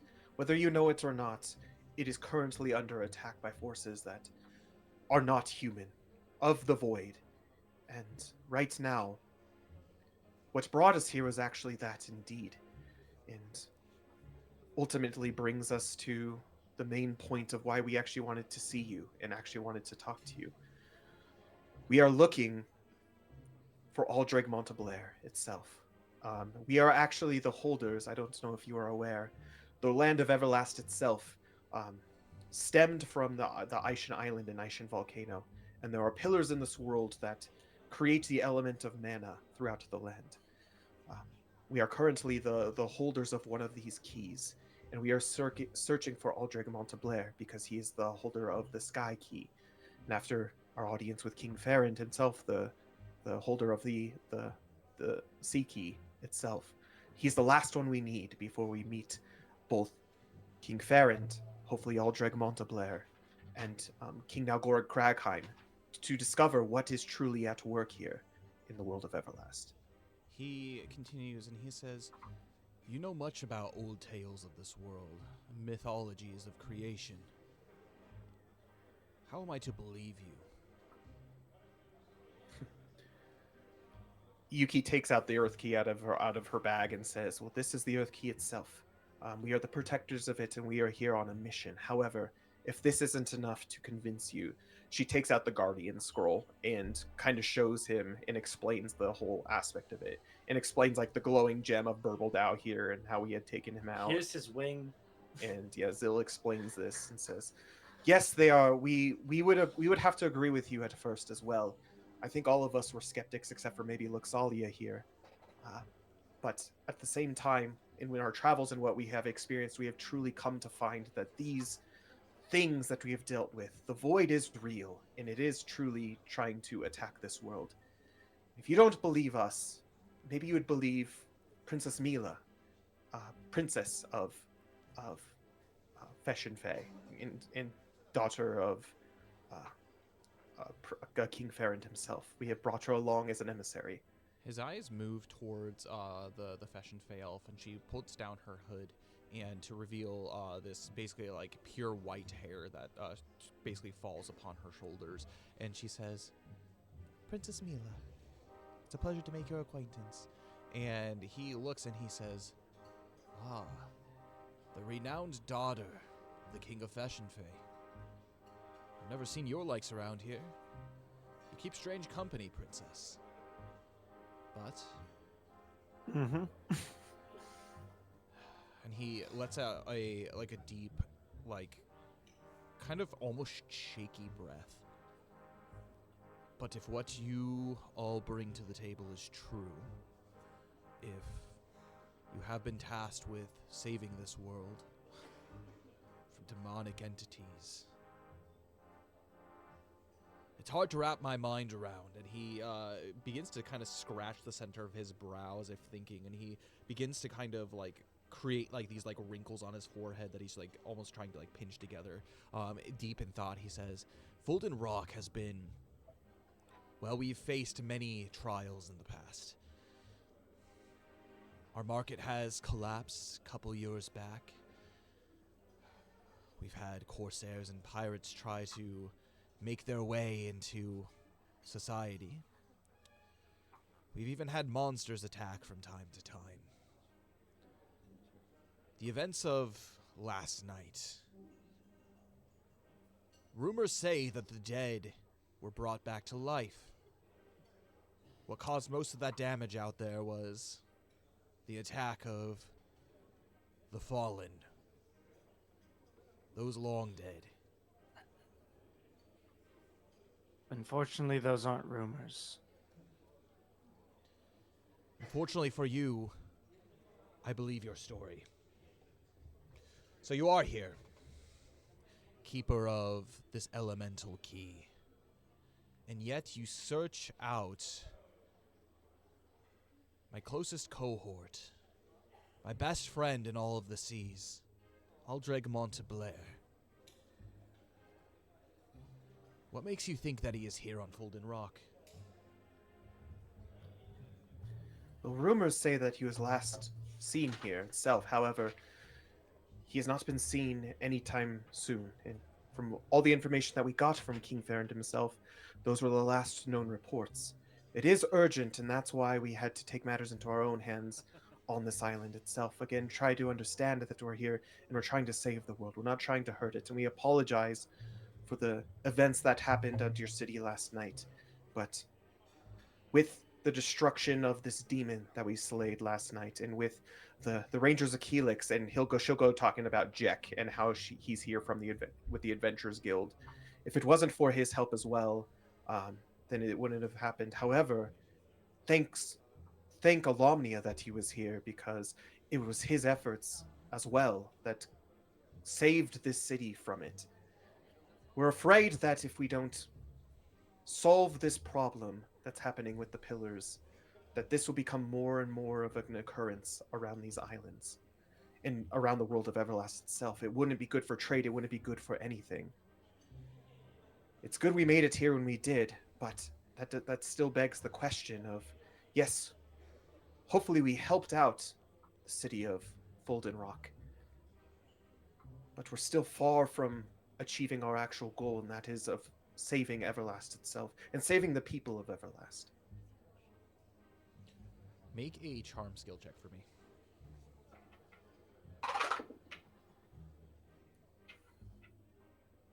21.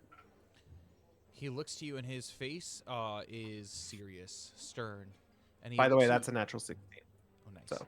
He looks you dead in the eyes, and he says, "Your apology is not accepted." And he lets out a kind of a side smile, and he says, "Thanks is to be given. You have done nothing wrong. You did not bring this evil here to Fulden Rock.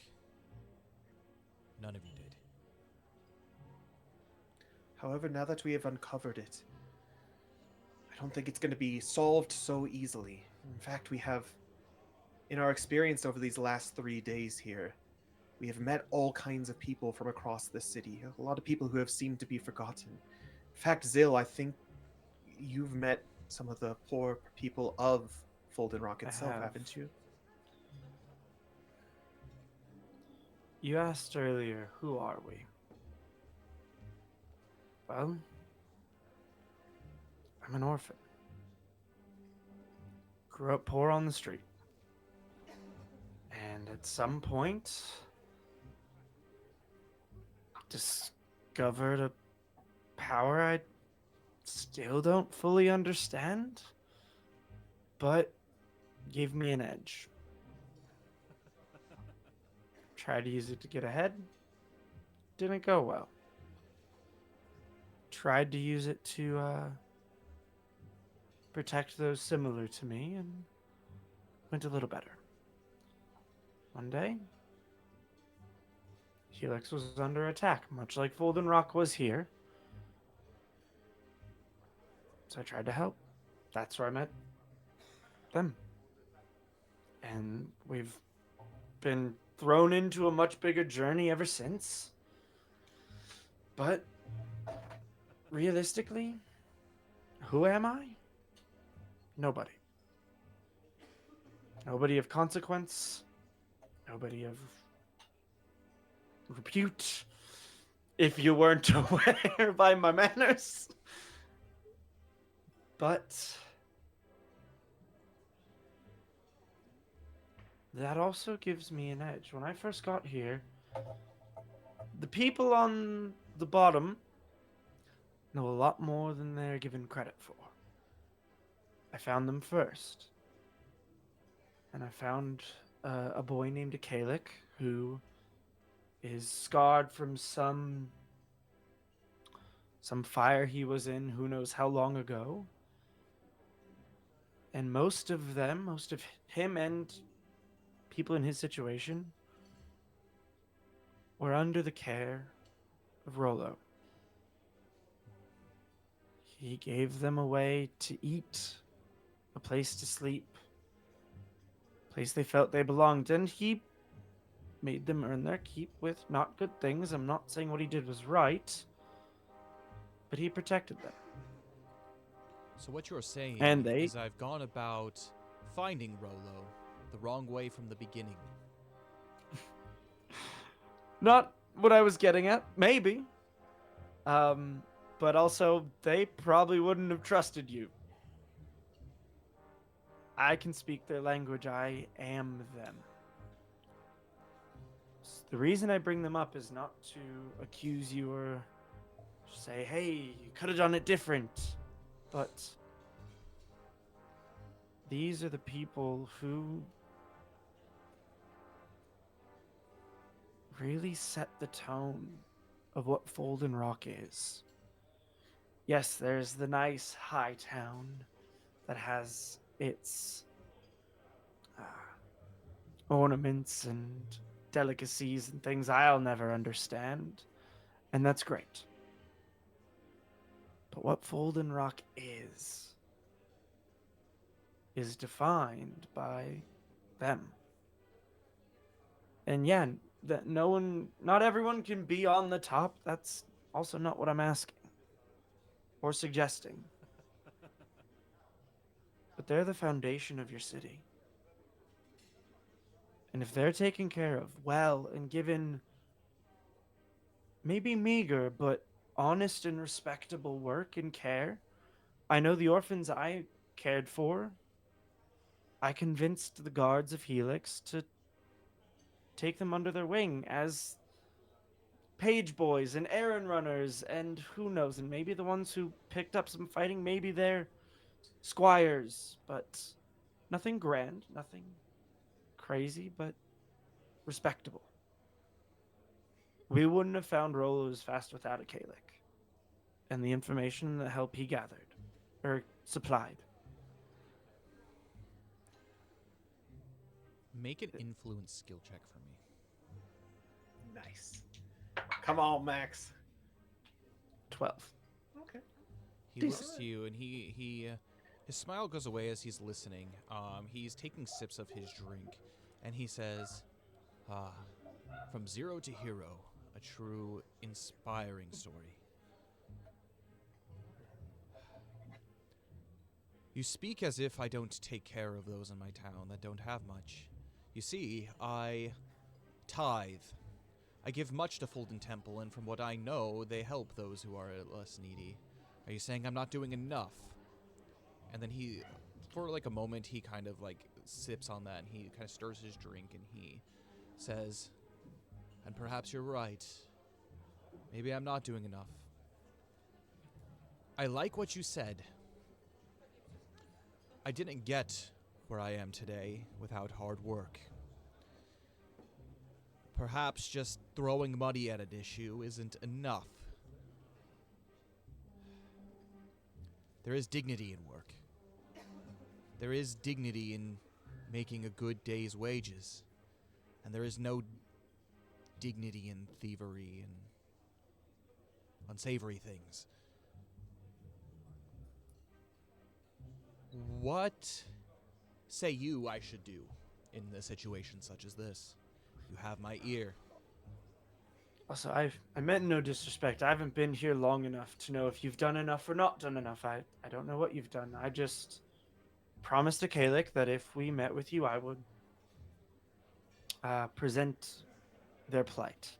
Well, perhaps So, it's just my conscience speaking. I mean no disrespect, and unfortunately, I've also seen the way these people live, and there's the reality. You can't help them all. Well, what do you ask that I do? You've brought these,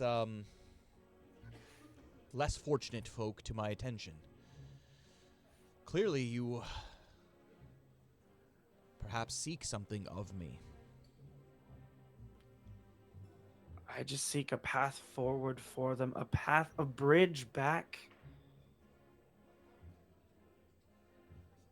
to honor and respectableness for those who feel they never can. For those who feel if they have been left behind and forgotten by those of respect. And maybe I don't know the first thing about running a city. Maybe it's just a place for them to stay so they can focus more on doing something worthwhile, a hard day's work, as you said, and not staying warm for the night or fed. Nothing grand, nothing crazy. Maybe it's petitioning the craftsmen to take on apprentices. Then they just start by sweeping. And yes, I know I don't understand economies, so I don't know what this would look like. But some way to send them a message that they're not forgotten and they are wanted and welcome. That's fair. They are citizens of Folden Rock, and he summons his wife over and he says, Alara, my darling, come here.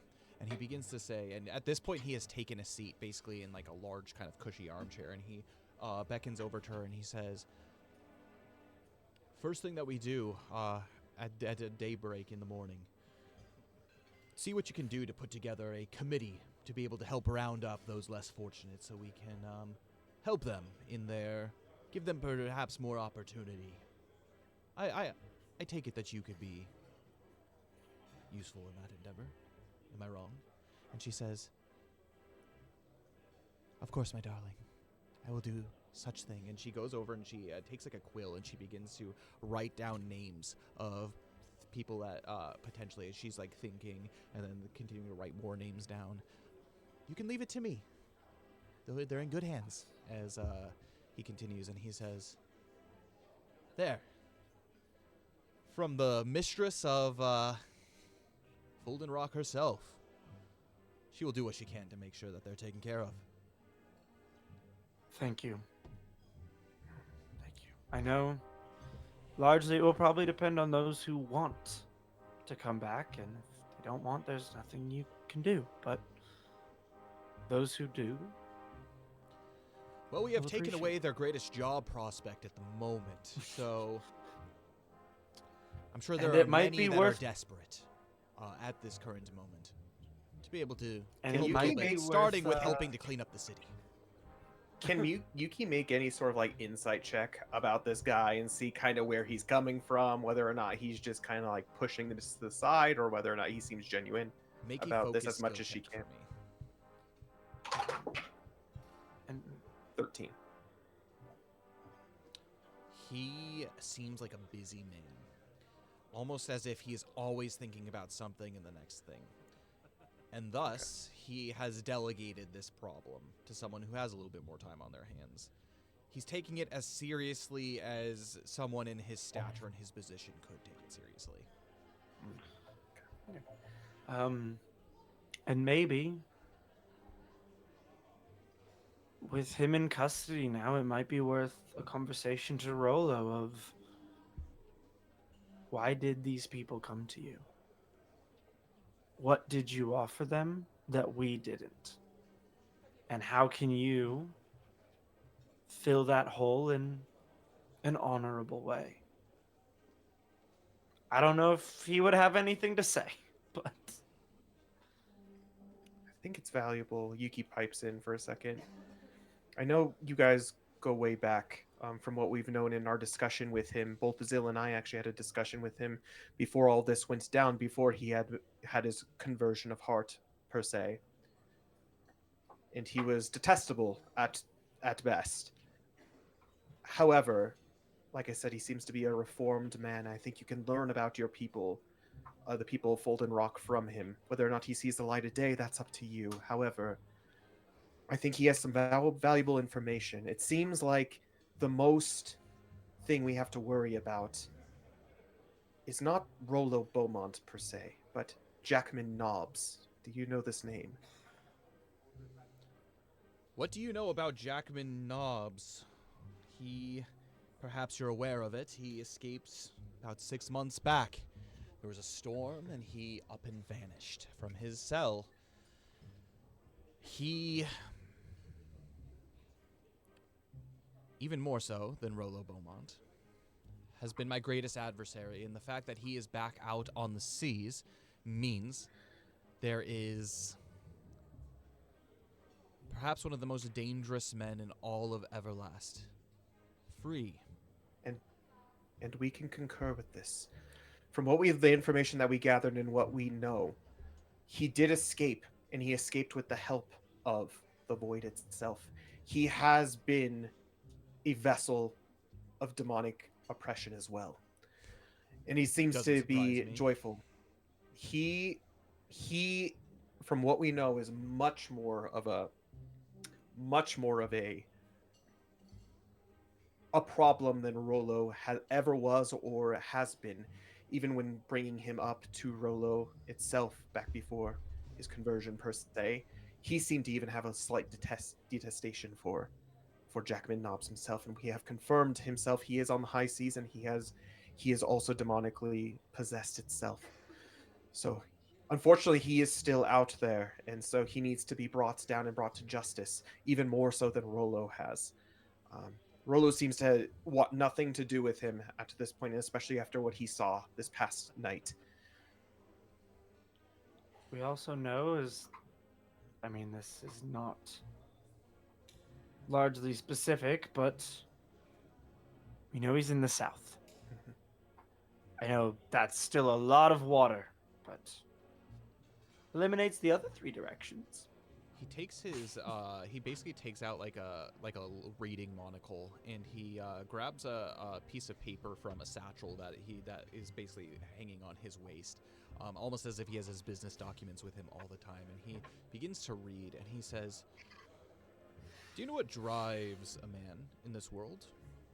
There are 3 things, and I'll answer that for you: power, wealth, and women. I have all 3. Jackman Nobbs." He puts his reading Humble device guy. down. Jackman Nobbs has always been seeking power. Rollo Beaumont has always sought wealth.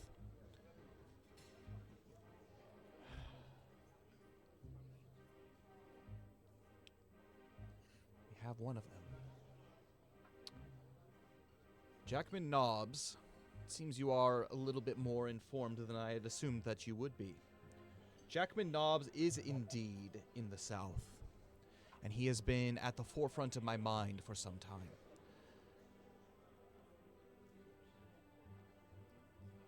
You say you're searching for Aldreg Monteblair.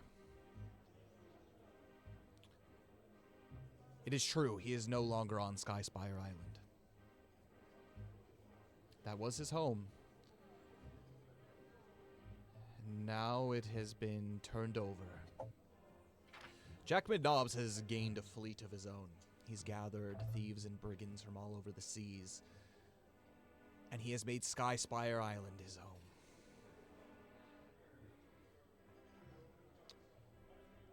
I, for one, hope Aldrich Monteblair escaped with his life. Holding these elemental keys, having control of the power of the Skyspire,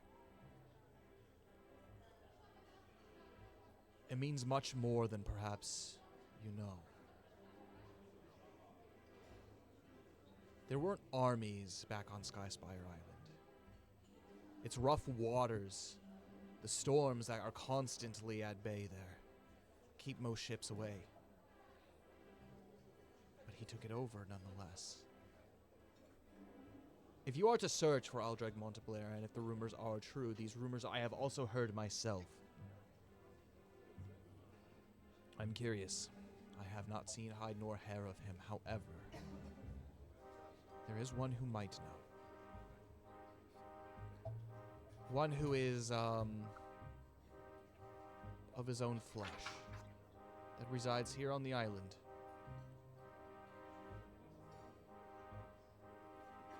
Are you familiar with the Gilded Mast Tavern? Of course.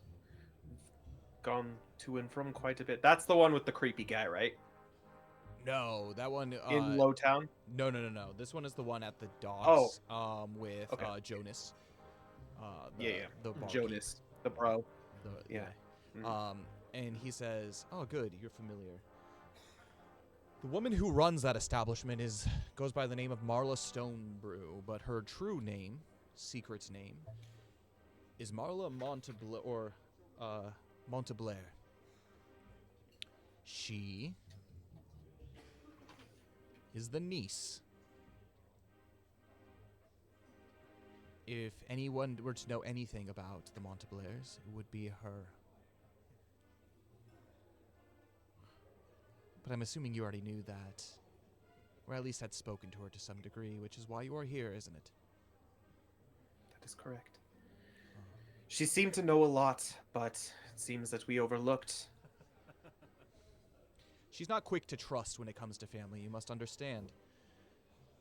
This escape, clearly Aldrich Monteblair really must want to be in hiding. He must be afraid, terrified even, if he thought that my wealth and my power could not protect him here. Just me knowing, perhaps, is not enough for him and his safety. But you seem like good people. And you have done great service to us here at Skyspire Island. Or not here at Fulton Rock. I must ask of you, if you do find him, you must let me know that he is safe. You don't need to tell me where he is at. Only that he is not within the grasp of Jackman Nobbs.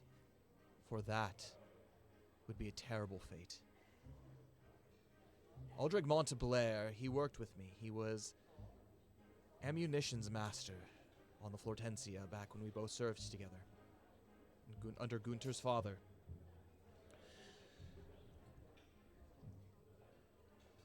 I was bosun. I knew how to use the weapons, but he knew how to make them. I like this Jackman guy already. Nobbs must remember what he did to his ship. And it is clear that he is seeking him for such purposes. Aldrich Monteblair is a genius when it comes to his craft and his invention. Jackman Nobbs, he is seeking a weapon, I'm sure, to help him in his deeds. You say that he has taken on demonic powers, which if that's not terrifying enough, I'm sure he is seeking something greater. Greater artillery. Something that only the mind of Aldrich Monteblair could come up with. It's curious. Here. and he pulls out another paper from his satchel. He takes the first one and he puts it away. He takes out another paper. It's much smaller, about kind of like a half sheet of parchment, and he takes basically a quill and he begins to write out on this. He says, "There, that shall do." And he begins to fold it up, and he takes out of a side pocket on his satchel what looks to be an envelope. And he takes it and he puts it in, and he stands up and he walks over to the side of the room where there is kind of like this like gold wax station. He takes it and he presses his sigil in the paper, and he says, "Give this to Marla. This is a sign that she know that she can trust you." And he hands it over. "But first, you remember, you will tell me if she knows. If you know, if you do find out where he is. I am dearly worried about my friend, but there is much for me to attend to. Is there anything else that you ask of me before we do depart? I'm a busy man, and there's much of a city to be rebuilt." Obviously, allies are much needed in these trying times. Especially that of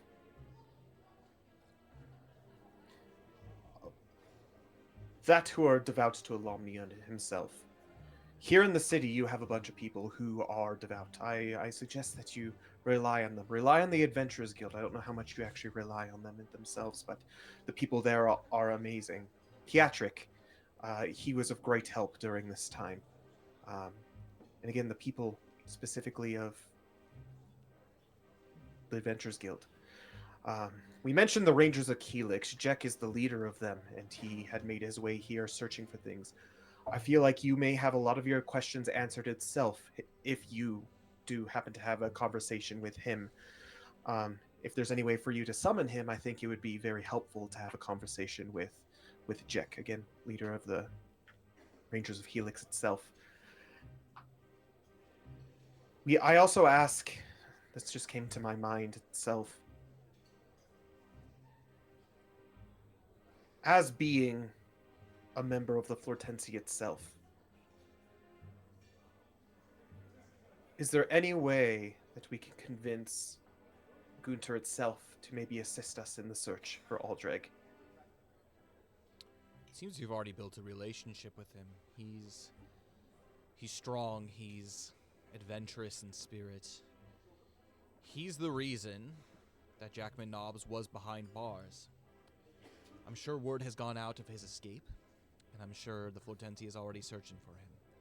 In regards to helping search out Aldreg Monteblair, I think that answer will be solved, if not chasing down Jackman Nobbs. Well, there's something to it, I think. I think Jackman Nobbs and the location of Aldreg Monteblair, they're tied by fate. By searching out one end, one line, I think you'll catch two fish. It seems that the Flortensia may be already on your side, perhaps a step ahead.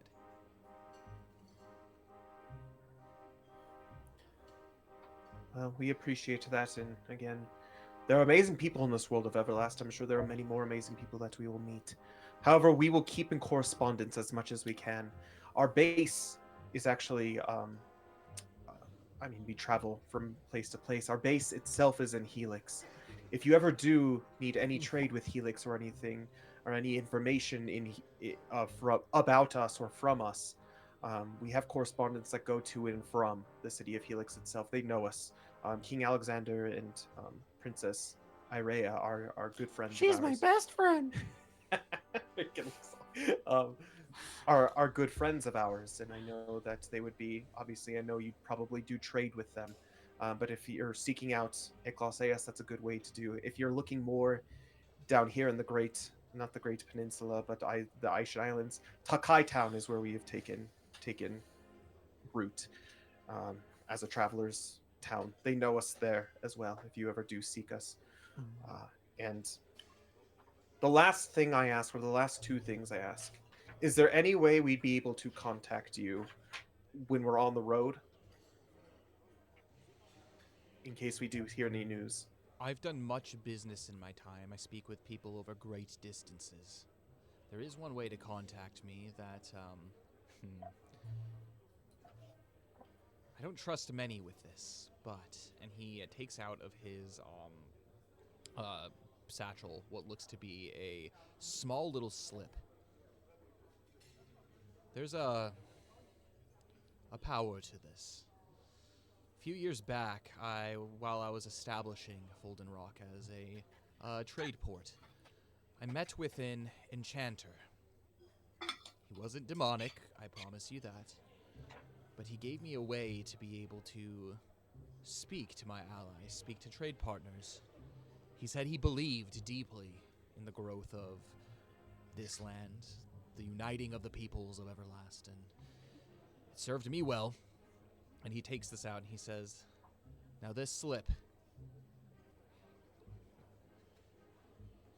you must find a raven. If you tie this around his ankle, he will always know where to find me. And he lifts basically, he like opens the first two buttons of his tunic, and he shows that there's like a small stone that's hanging around his chest. And he says, it works almost as a beacon. Those birds that have hold of this will know exactly where I am at any time during the day. If you need to be in contact with me, I find the air is the fastest way to travel. He gives to the closest person, who's probably Zil, the slip to you. And lastly, we appreciate this. We will treasure this and make sure to keep it safe. Thank you. Keep it secret and keep it safe. But Okay, Gandalf. but lastly, yes, Rollo Beaumont was our way of seeing you and getting to you. However, as Zil had mentioned, it would be good of you to learn a lot from him. And if it be in your power, the power of forgiveness itself is a powerful thing. Not saying that he could let him go and run amok again outside. I'm sure he'll be spending the rest of his days in bars, but he is redeemable, and every man is redeemable to a certain extent. He was ruled by his greed, and that was what was his ultimate demise. However, in the end, he helped us, and he helped us get to this point where we may be able to snuff this out. Again, do what you will, he is your prisoner, and again, he came willingly, and he fully expects the full justice of the law to be set upon him. However, I think he could be valuable for you, and I also think that a bit of charity towards him, as you have been charitable in so many aspects of your life, may go a long way for you to figure out a lot more about what's going on with your people here on Folden Rock, as Zil had said. We've seen it happen before. We met a bandit in Ishan Island that serves the town now.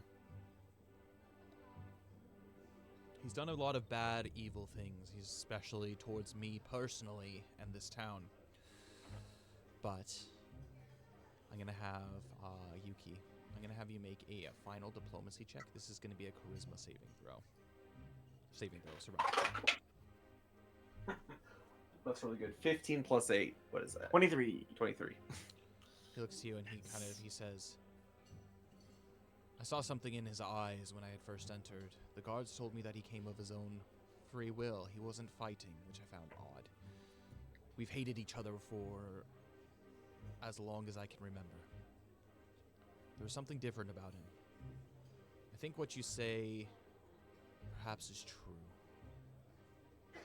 Yes, justice will be served, but we'll see if his sentence will be reduced. If I can gain his trust.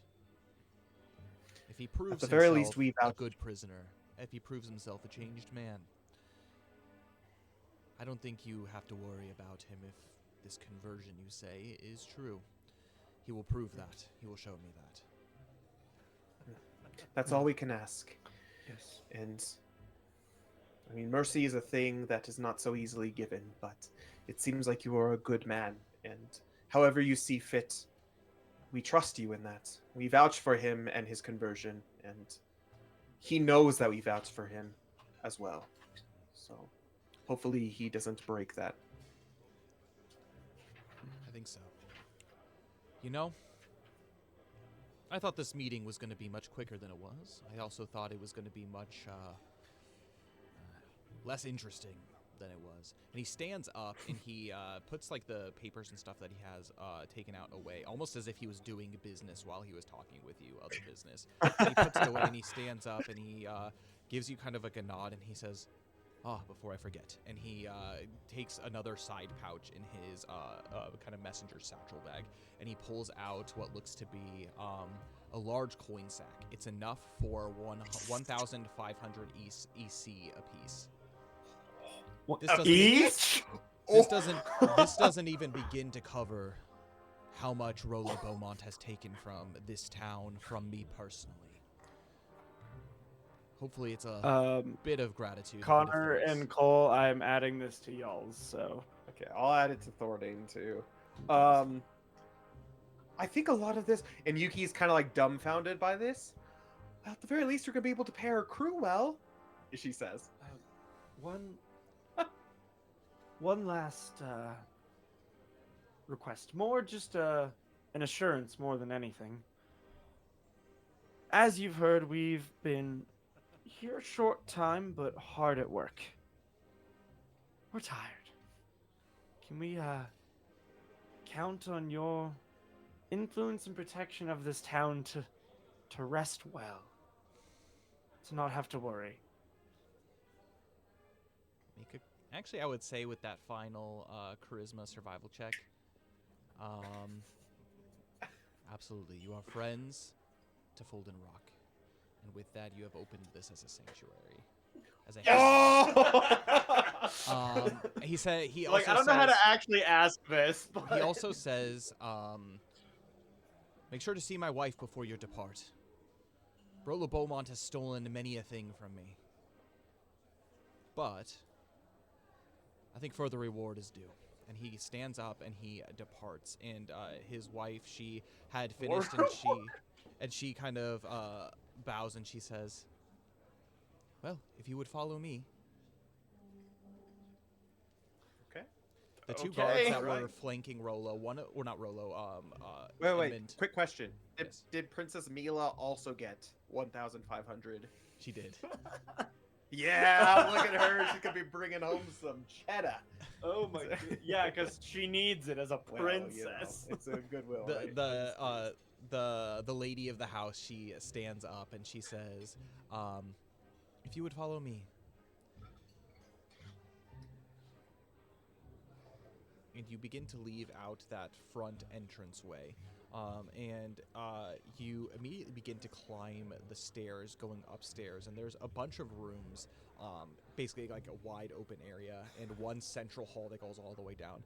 To the left, there is a room that is different than the rest of them. It has an iron door. This looks to be some kind of safe.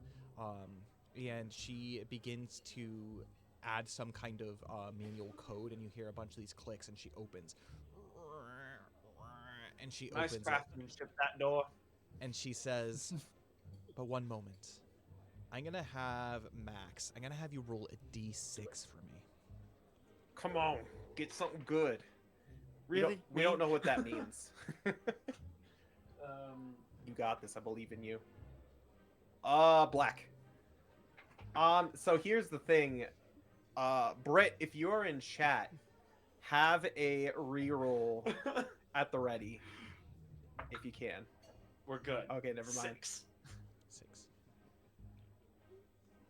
You get your choice of one item. There are 5 items to choose from. You would have gotten immediately one of them. I will tell you exactly what all the items are, and you can choose amongst them what you would want for the group. One Not item each, just one for the group. Okay. The first one is a shield. It is called Eeas of the Deep.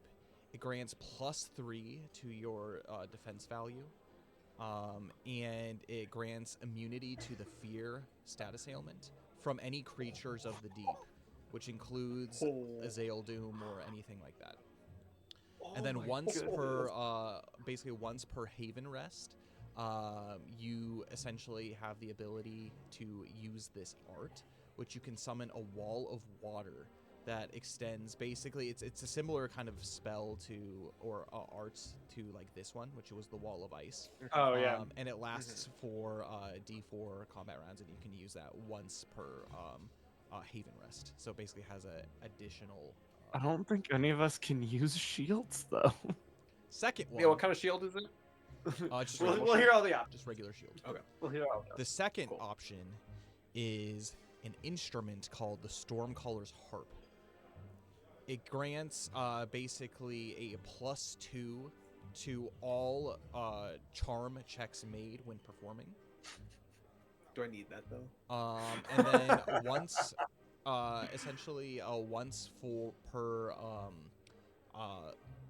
Haven Rest, you can summon a storm within a mile of you wherever you are, and that lasts for 24 hours. Nice. The next one Cool. is the Blade of the Tempest. It is a broadsword. And again, it's a +2 weapon. And upon a successful critical hit, +2d6 electric damage. Oh. That's pretty Okay. good. It's a +2, so it's like Damascus Mm-hmm. status. Yeah. Damascus Nice. status, but Cool. it's like a legendary item. Sweet. The fourth one is the Axe of Leviathan's Wrath. Oh. It's a +3 What? axe, and it grants you the ability to breathe underwater at up to 60 feet in depth. Okay. That's pretty sweet. And That's then pretty the, cool. And then the last thing is the Corsair's Cloak. It grants whoever's wearing it a swim speed equal to your walking speed, so it gives you proficiency with swimming. And you gain advantage on stealth checks while in dim light or darkness. And then once per Haven Rest, you can use it to become invisible for 1 minute. Okay. That's pretty sweet. What are you thinking, Zill? Well, Zil wants the axe. Yeah, Yuki wants the broadsword, to be perfectly honest. Do you want to do a roll-off to see which one we take? I Oh, feel like Rolo. A roll-off? I feel like we also have to include because Belbin probably wants the cloak. Yep. Hell, he's not here. It's us. It's us. The shield's cool. I would honestly take the shield if it wasn't for the fact none that of us can use it. Yeah. Like, Right now. I've got a base proficiency with shield, but I use two-handed weapons. Yeah. Yep. So there's no point to it. All right. Do you want to do a roll-off? Um, Let's do it. 1 just through on 3 Vorpal board. Zil. 1 through do a d6. 1 through 3 is Zil. 5 through 6 is Yuki. I'll roll it on Vorpal board. Ready? let's do it. 6. Oh no! Wait. Hold on a sec. It's a +3 axe though, right? It's a +3 axe. So there's differences between them. So the Blade of the Tempest is +2, so it's a +2. And then it does on a critical hit 2d6 electric damage.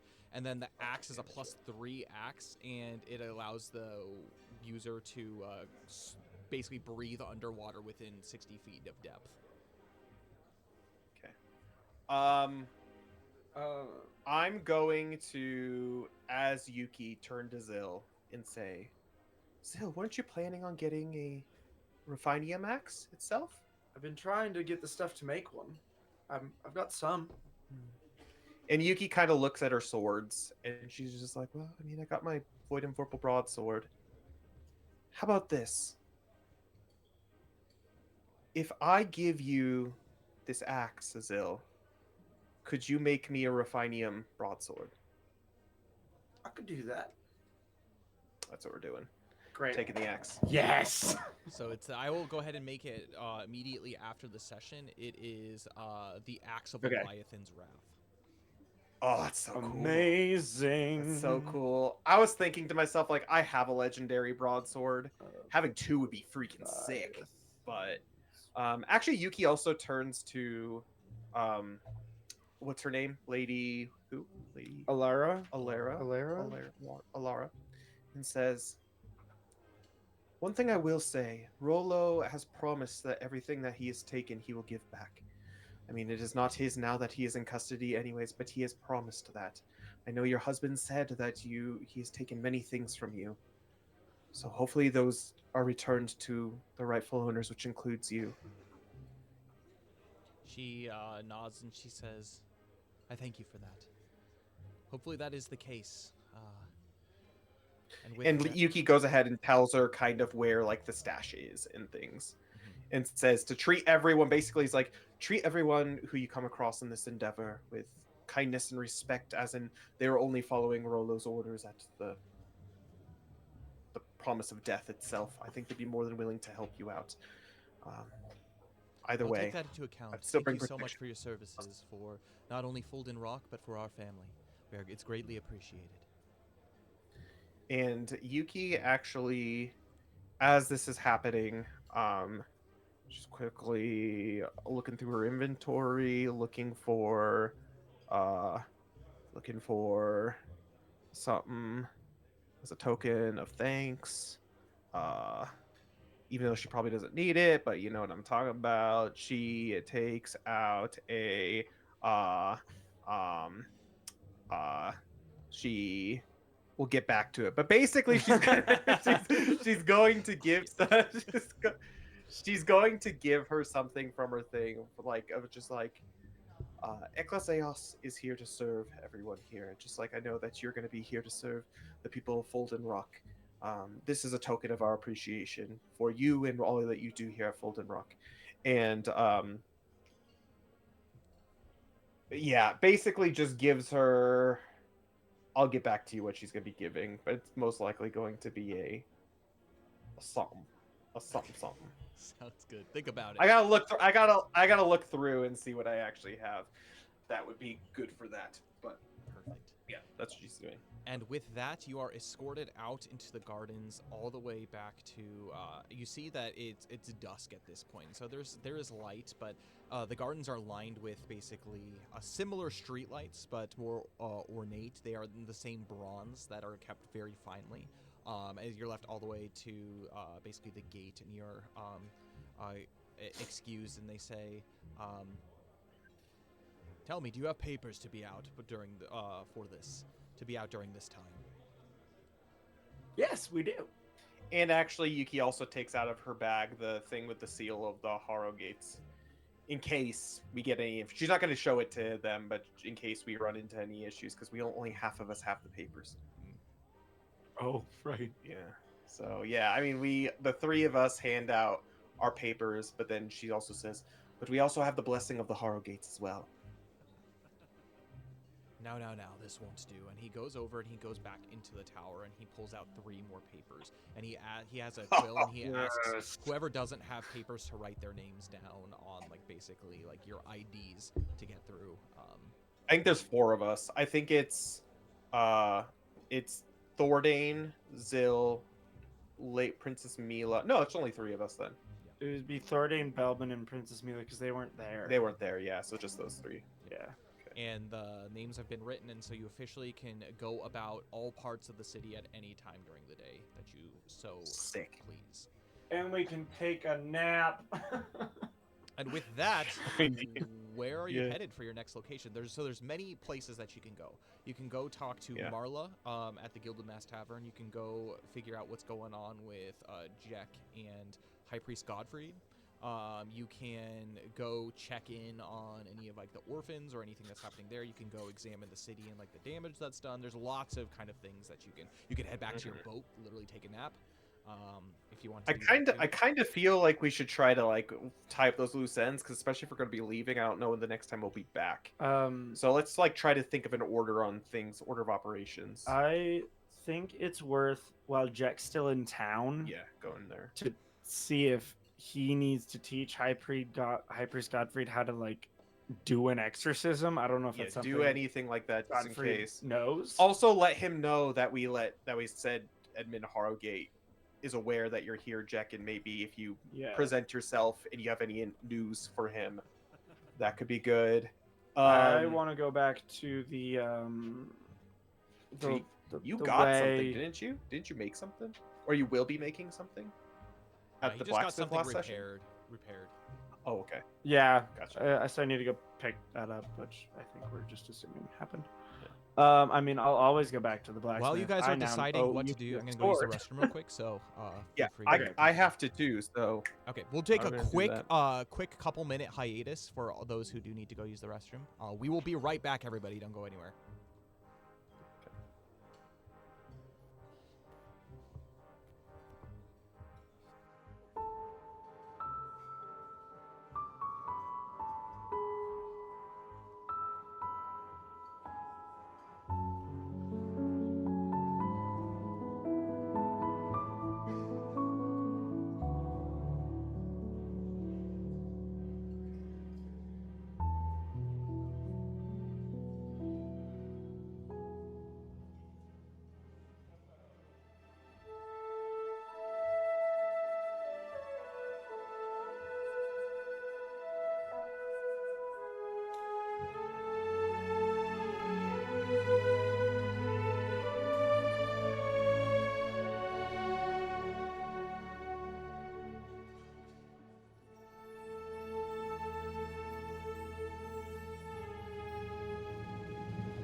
And we are back. Are you guys good? Yeah, we're good. We're good. We were just discussing what we Are want. we So still muted? no, we're good. I think what we decided, what we wanted to do, the couple places we want to check out. So we want to stop by the bank and see if there's still commotion and why there was commotion. We don't need to role play it, but we're curious about that. Okay. The three things we want to actually role play are Jack in the Godfrey, the Rat's Way. Zill wants to go to Rat's Way to talk with the orphans and tell them like, hey, they're good. And then Marla is the big thing. And I think aside from that, as far as like repairing things, like quick shopping. I think I help with that. I think I should just have it. Yeah, Yeah. quick. I don't remember. But even just like quick shopping and like topping up on some things if we have now that we have money to be able to do. Yuki also wants to have a small role play session of when we go back to like the ship as well. So aside from that. I guess something that would make sense is because we have just the two of you right now. Let's first do the Folden Temple, and then we can do Rat's Way, and I think we can end it there. And then Cool. next session that we have, hopefully we have most everybody, or at least if Max isn't going to be here for the next session, we've done the stuff that involves him, if that makes sense. Yeah. Cool. All right. Okay, first. Sounds good. So you make your way. Again, it is dusk as you continue to walk through the streets with your eyes set on heading to Folden Temple. The lights have been lit, and there is a general kind of quietness that's there, but it's not like a mournful. If anything, there's kind of almost this hint of hope that's in the air. But you turn down the street that takes you all to Folden Temple, and upon your arrival, you see that the crowd is now down to a couple of people, but both High Priest Godfried and Jack are still in the same place. And included inside this crowd, there's 2 people, but included inside this crowd is also Pietric as well. So you arrive in kind of like that front courtyard of Folden Temple, and you hear Jack seems to be just like speaking calmly to the people that are about. So I'm going to turn it over to you guys. I guess we approach. I mean, we're not going to make a scene about approaching, are we? No. Like, Yuki's kind of just curious about kind of listening what... Don't we kind of always make a scene anywhere we go because we're armed to the teeth? It's true. But I mean, as far as like, we're not going to like barge through the crowd or anything to go talk. I'm kind of curious what Jack's saying, like little bits of that. So if we approach, if you're good with that, I'm fine with listening a little bit to what he's got to say. So as you approach, you begin to kind of hear, it's almost kind of sermon-esque, but you see that High Priest Godfried, he has the Guardian Historia, and he's reading along, but it's almost as if Jack is quoting it from memory as he continues. He talks about, he says, but do not be afraid, for at the end of all things, when all hope seems to have faded, there is a light. There is the light of Alamnia, the bridge that was broken between Landis Frayne and the realm of man will be restored, and it'll be restored by the prince coming down from the heavens on a fiery chariot. Be watchful. Do not fall away into darkness. When the world seems to be growing darker, darker by the day, darker by the deeds, a light will come to dispel this dark. And with a flaming brand, the darkness will be hewed in half. You will be saved. The darkness will be no more.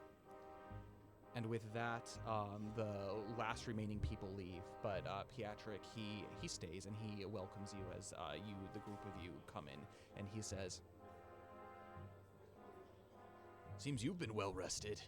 Well, the rest of us have been hard at work, and you can tell that like he's been like one of the main people putting this together. Like he has got scrapes and scuffs all over him. His basically his hands are tied up, and like the bandages that are on his hands from his punching seems to have been pretty worn out, and like bits and pieces of cloth have been torn.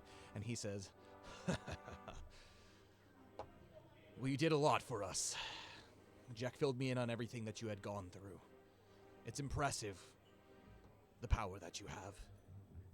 The Adventurers Guild has many thanks for you. There is still a reward, too, if you wish to go claim it." I forgot. Let's go. Do it. Well, let's add that to the list if that's okay.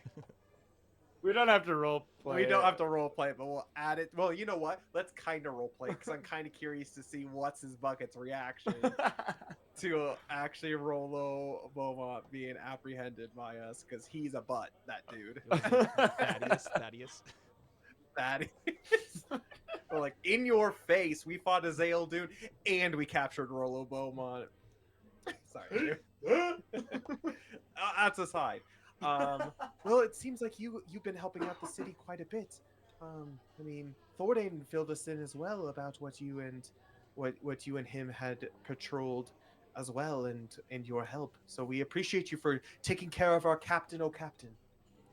Of course, we fought many a skeleton here on the streets, and it seems as if it's almost cleaned up, as if the battle didn't even happen. Well, except for that building there, and that building there. This might take some time. And Pietric, he says, "I'm grateful to you. You've opened my eyes in many ways, all of you have." And he looks to the people up on the step of the temple and you, and he says, "Just a few days ago, I was just a simple fisherman. Of course, I like adventure, I like the thought of adventure, but never had I seen adventurers, let alone heroes, step foot here in Fulden Rock.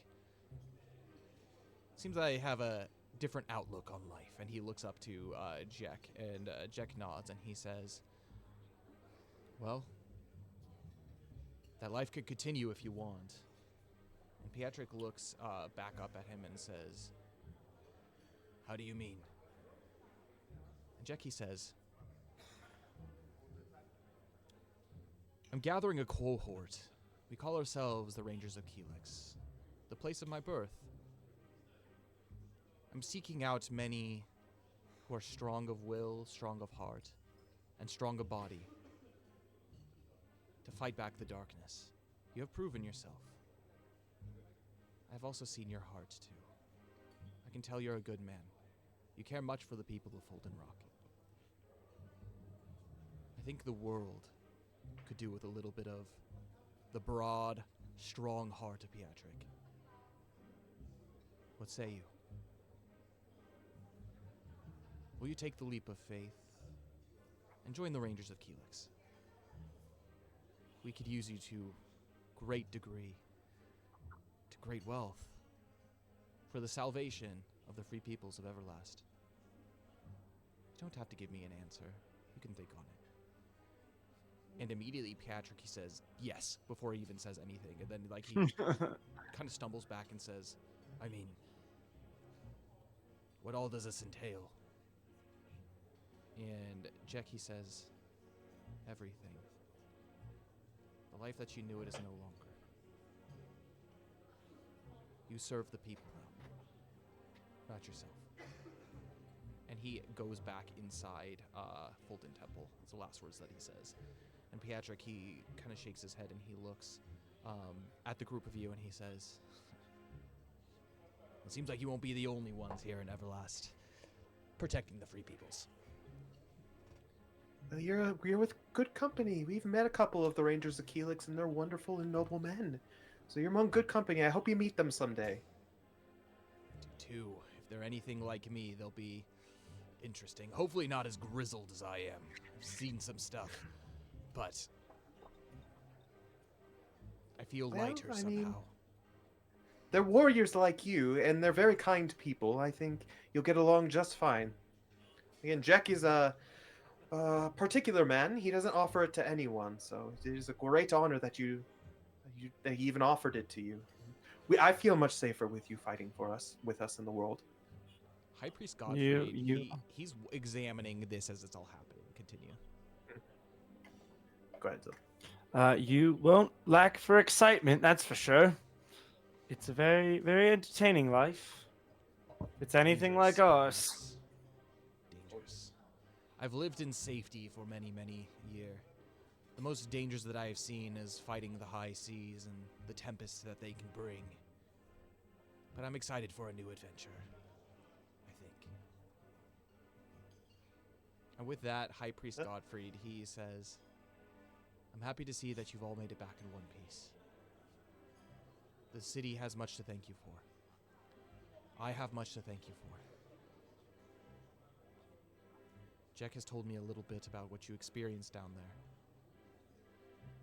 I felt something was off. For the past few days, it would be fair to say I was weary. I, to a degree, blamed you for a bit for bringing a darkness with you. But it just turns out that your might and your will and your faith has been the salvation of this place. I misjudged you. Everybody is indeed worthy of saving. And he looks amongst all of you, and his eyes fixate on Belbin, and his linger a little bit longer on Belbin as he turns around and departs back into the temple. But before he does, you see a hand grab out, and you see Jack, he kind of peeks his head out, and he says, Belbin, with me. Oh, no. By the way, before he heads back in, Yuki kind of wants to talk with Godfrey a little bit and says, No. We appreciate everything that you did. If it wasn't for your services, your help, the sacrifice that we did yesterday, I don't know if I would have had the strength and courage to be able to encounter that.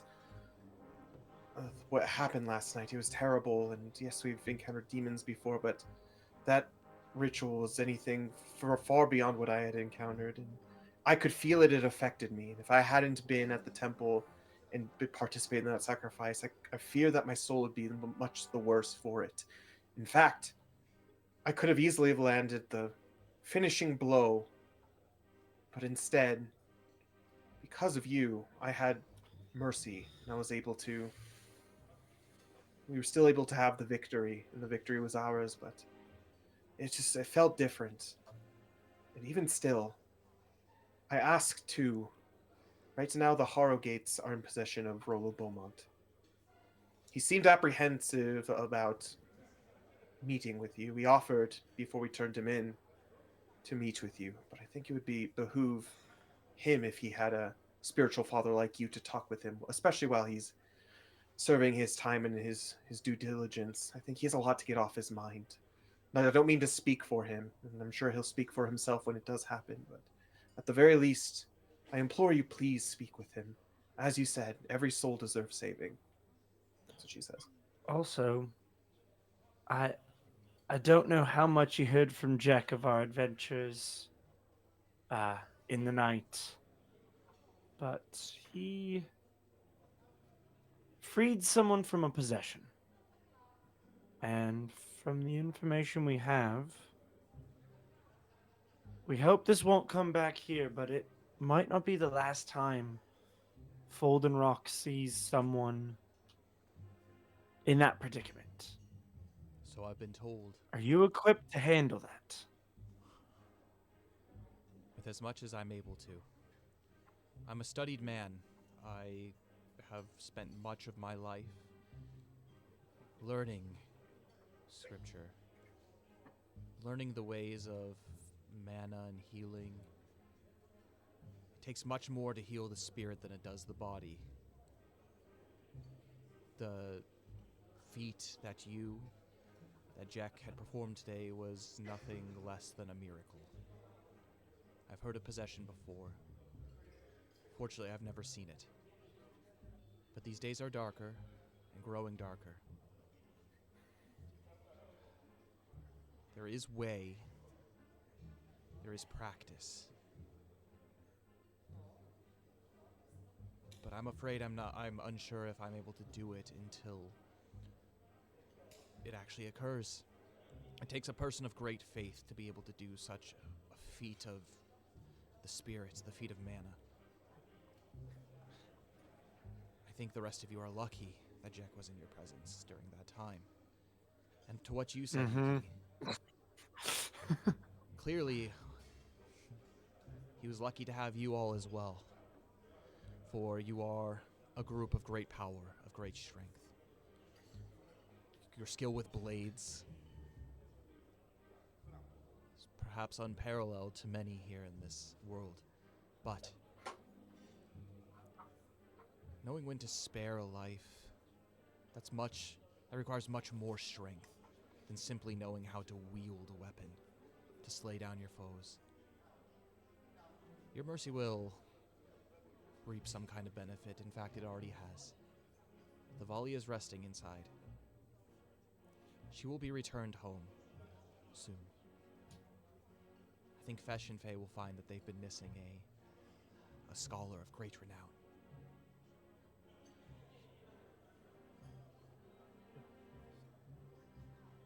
Princess Mila, speaking of which, and Yuki kind of turns to Princess Mila and says, "You have been a great help too, and hopefully you've learned a lot.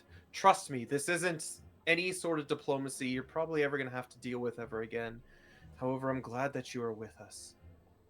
What say you as far as continuing with us? I mean, you heard what Edmund Harrowgate said.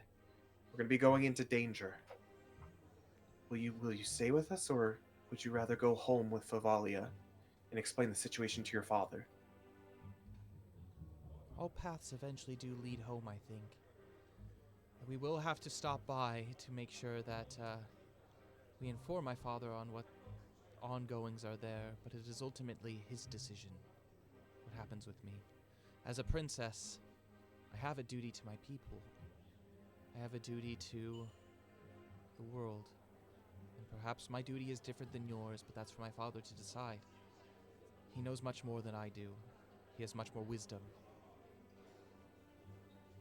That's all I can say about that. We appreciate your courage and joining us on this adventure. Again, we did not intend to bring you into the danger that was here. However, hopefully you have learned something.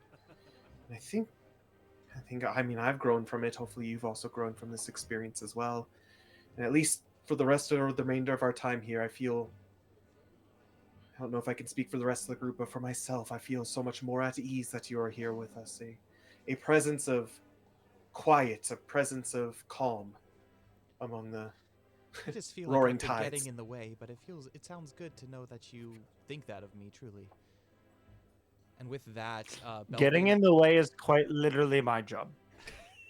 That's true. that's why you gave me the Yeah. axe, right? Because you notice that's what I'm good at too, right? And she smiles, joking. Yeah. I knew it. But with that, she begins to walk in. And she's like, I would much like to speak to Thavalia. I've known her for many years. She used to teach me back when I was in school. I would like to talk to her, pick her brain about what had experiences. She begins to walk in, and Belbin says, well, that's my call. And he gives Luxalia a big, like, open hand slap on the back. And he looks at her deep in the eyes and he says, don't get into too much trouble while I'm gone. And he walks inside. And Luxalia just, like, looks back and forth and is like, Oh. why did he point me out? And actually Yuki calls after him. Don't forget to tell him about the Harrowgates and potentially going to visit as he's closing the door. And I'm assuming Belbin kind of gives one of these things. Is like, yeah, and his other hand is on the hilt of the blade, lordly no. looking as he is going inside. No. That's nice. All right. Well, cool. And with that, Glad we let's got go that out ahead there. and jump down to Lowtown in Rat's Way. So, what specifically, Zil, is your plan here? Specifically to find a Kalik, or what specifically? Yeah, looking for a Kalik. I'm gonna go back where I first met him. Is where I'm gonna start. Okay. Yuki, what are you doing in the meantime? And the rest. Well, I mean, especially since Zil is parting from us, I think maybe a little bit later on we'll come back.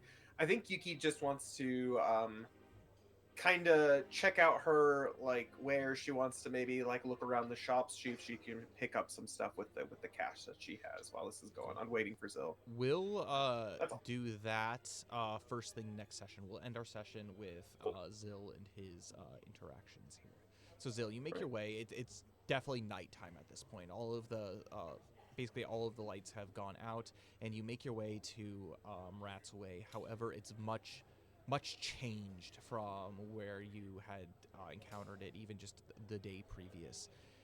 The buildings that these kind of outer buildings that had surrounded it and enclosed it, many of them have been burnt to the ground, and so you're kind of out in the open. There's more rubbish than normal, mostly burnt pieces of wood and whatnot, but like lots of smoke damage, and you can tell that people haven't really been working on this section as much as perhaps they had in Hightown. But you still wander into this area, and you begin to wait. I'm going to have you make a focus skill check for me.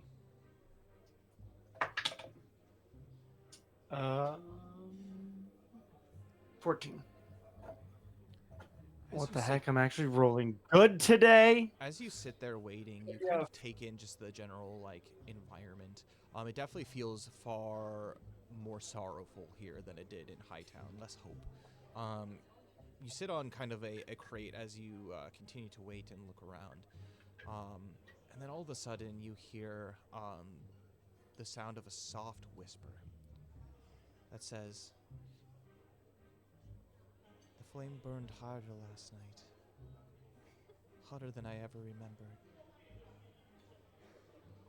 And you see, basically from out of the rubble, a hand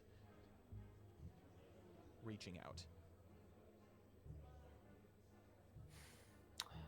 I go to like try to push off, brush off, uncover whatever is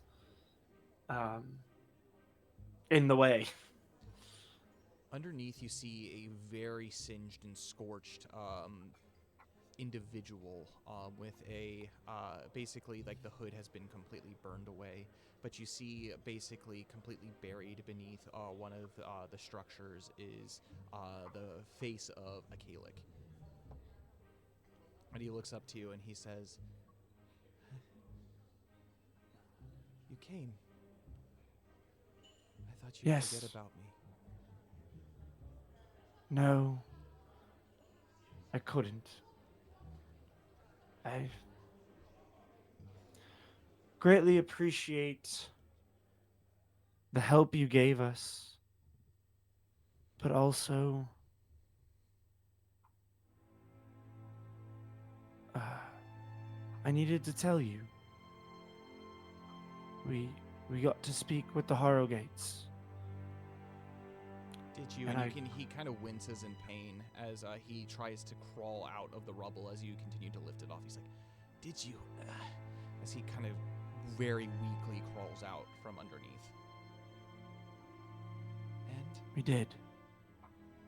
I kept my promise. I mentioned you and those like you. Brought you to his attention.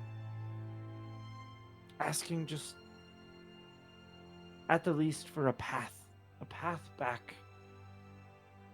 A path to honor and respect and a place here on Folden Rock. Probably won't be glamorous, but you'll be part of something. You won't have to hide.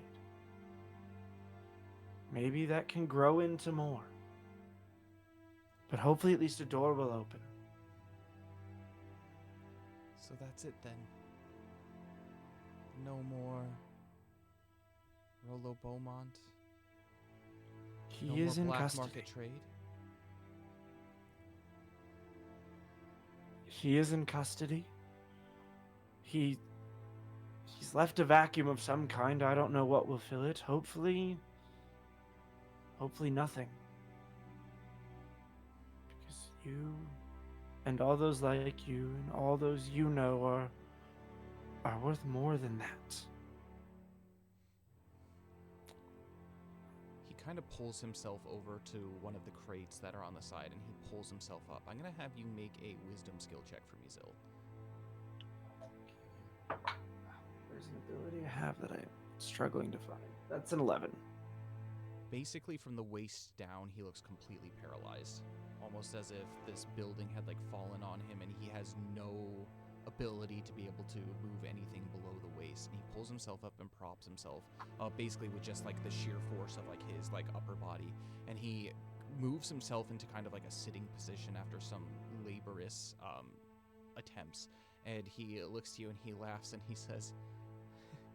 And he looks up, and this is the first time that you're seeing his face, and it looks freshly scorched with wounds, and he's like, "I look prettier than I did before, don't I?" And he begins to cough up some blood into his hands, and he says, "I hope what I did made a difference." It did. What happened last night was horrible and horrifying. He, like, his eyes are kind of like wide as if he's like remembering everything that had happened from his own perspective, which you're unfamiliar with, but his eyes do open in horror. But because of you, because of the help you gave us, we were able to put a stop to it last night.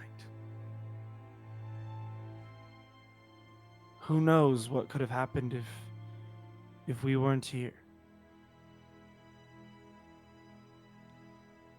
And that is because of you. He smiles a little bit. Good. I thought it was all for naught. And he gives a couple more coughs. I just remember the screams, the dead, the light and blue flames. I hid. Before I knew it, the building collapsed on me. I was so afraid. But I knew as long as this building was on top of me, I wouldn't be found. And then the screaming stopped. And the sun, it cleared away the darkness. The rain calmed, the fog departed. And it was just me alone, wondering what I have done with my life. If I will be remembered, if what I did really made a difference. It did. You'll always be remembered by me. And you're still welcome on our ship. I've always dreamed about sailing. The glisten of the sunlight on the waves. The endless sky. The promise of new adventures. Freedom from this rock that I've known my entire life. It would have been nice. And he begins to lean his head back, and again, disgruntled in pain, he goes, "Ugh. Thank you, Zil. You've given me hope. Something that I haven't Hopefully. had for some time."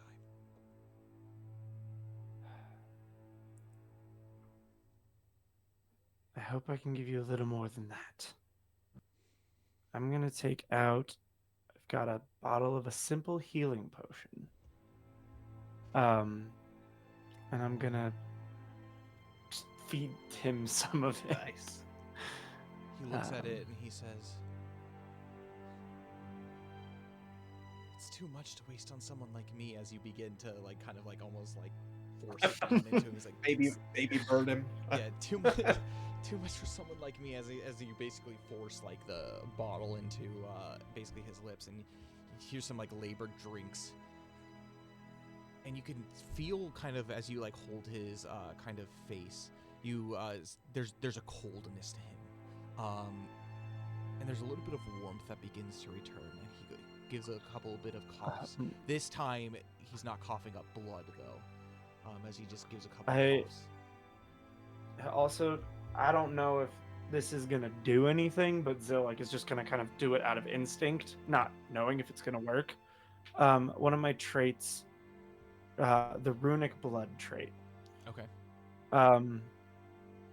Whenever hit points are restored in any way, I can expend a use of runic speech to heal an additional hit points up to the max amount, which I know doesn't exactly apply, but this is more like coming out of instinct of like, I'm sure I've got an open scratch or wound or something somewhere on my body at the moment. So just like as I'm like feeding this to him, So simple healing potion. maybe That's getting 10 points of healing. yeah. So as you do that, you can go ahead and recover an additional 10 points. Is that what you're, or for him? For like the hope is Zil's thinking like out of instinct, not even knowing if this will help. So if it doesn't, that's fine. But Okay. Zil's gonna do it anyway.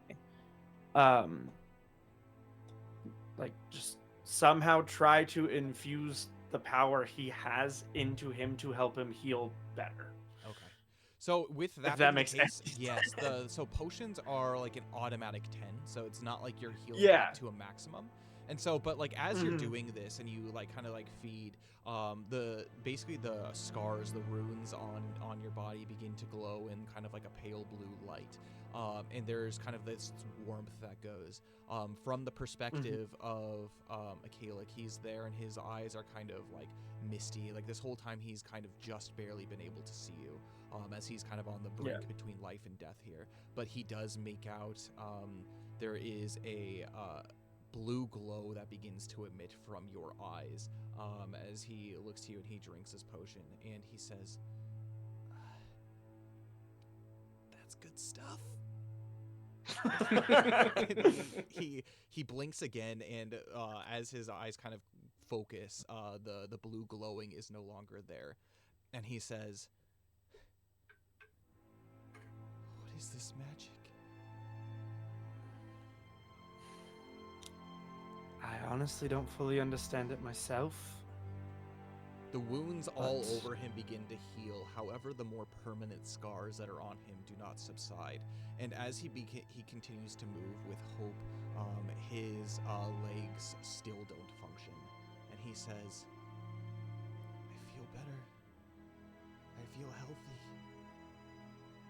But I'm still broken. My body. What good would I be on a ship anyway? Like this." I'm sure we could find a use for you. We're all a little broken. Our main guy is more wood than person at this point. If he can find a use, there's a job for you. I'm not giving up on you, Gaelic. You say you're not worth wasting this on. I disagree. And a tear kind of rolls down his cheek as he says it. It's as if I'm being seen for the first time, Zil.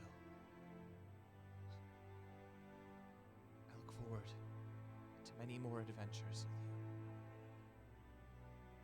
And with that, we're going to end our session for today. Good job, Zil. Let's go. That was freaking crazy. Man, he was Poor on the brink Gaelic. there. Oh, poor King. For a second, in the back of my mind, I'm just like, are you gonna heal him? Are you gonna do something to help him? You're just like, oh, I'm on the brink of death, and you're like, oh, that's good. You helped us. I was spending so much time trying to find that trait, knowing it wouldn't work, forgetting I have a whole stash of healing potions. It's all good. But we got there. Yeah, we it's got good. there. It's good. I liked it. I thought it was good. Very With Zil. that, let's go ahead and jump into thoughts on tonight's session, starting with Max. I'll start As with the it's Gaelic and work fresh. backwards. Yeah.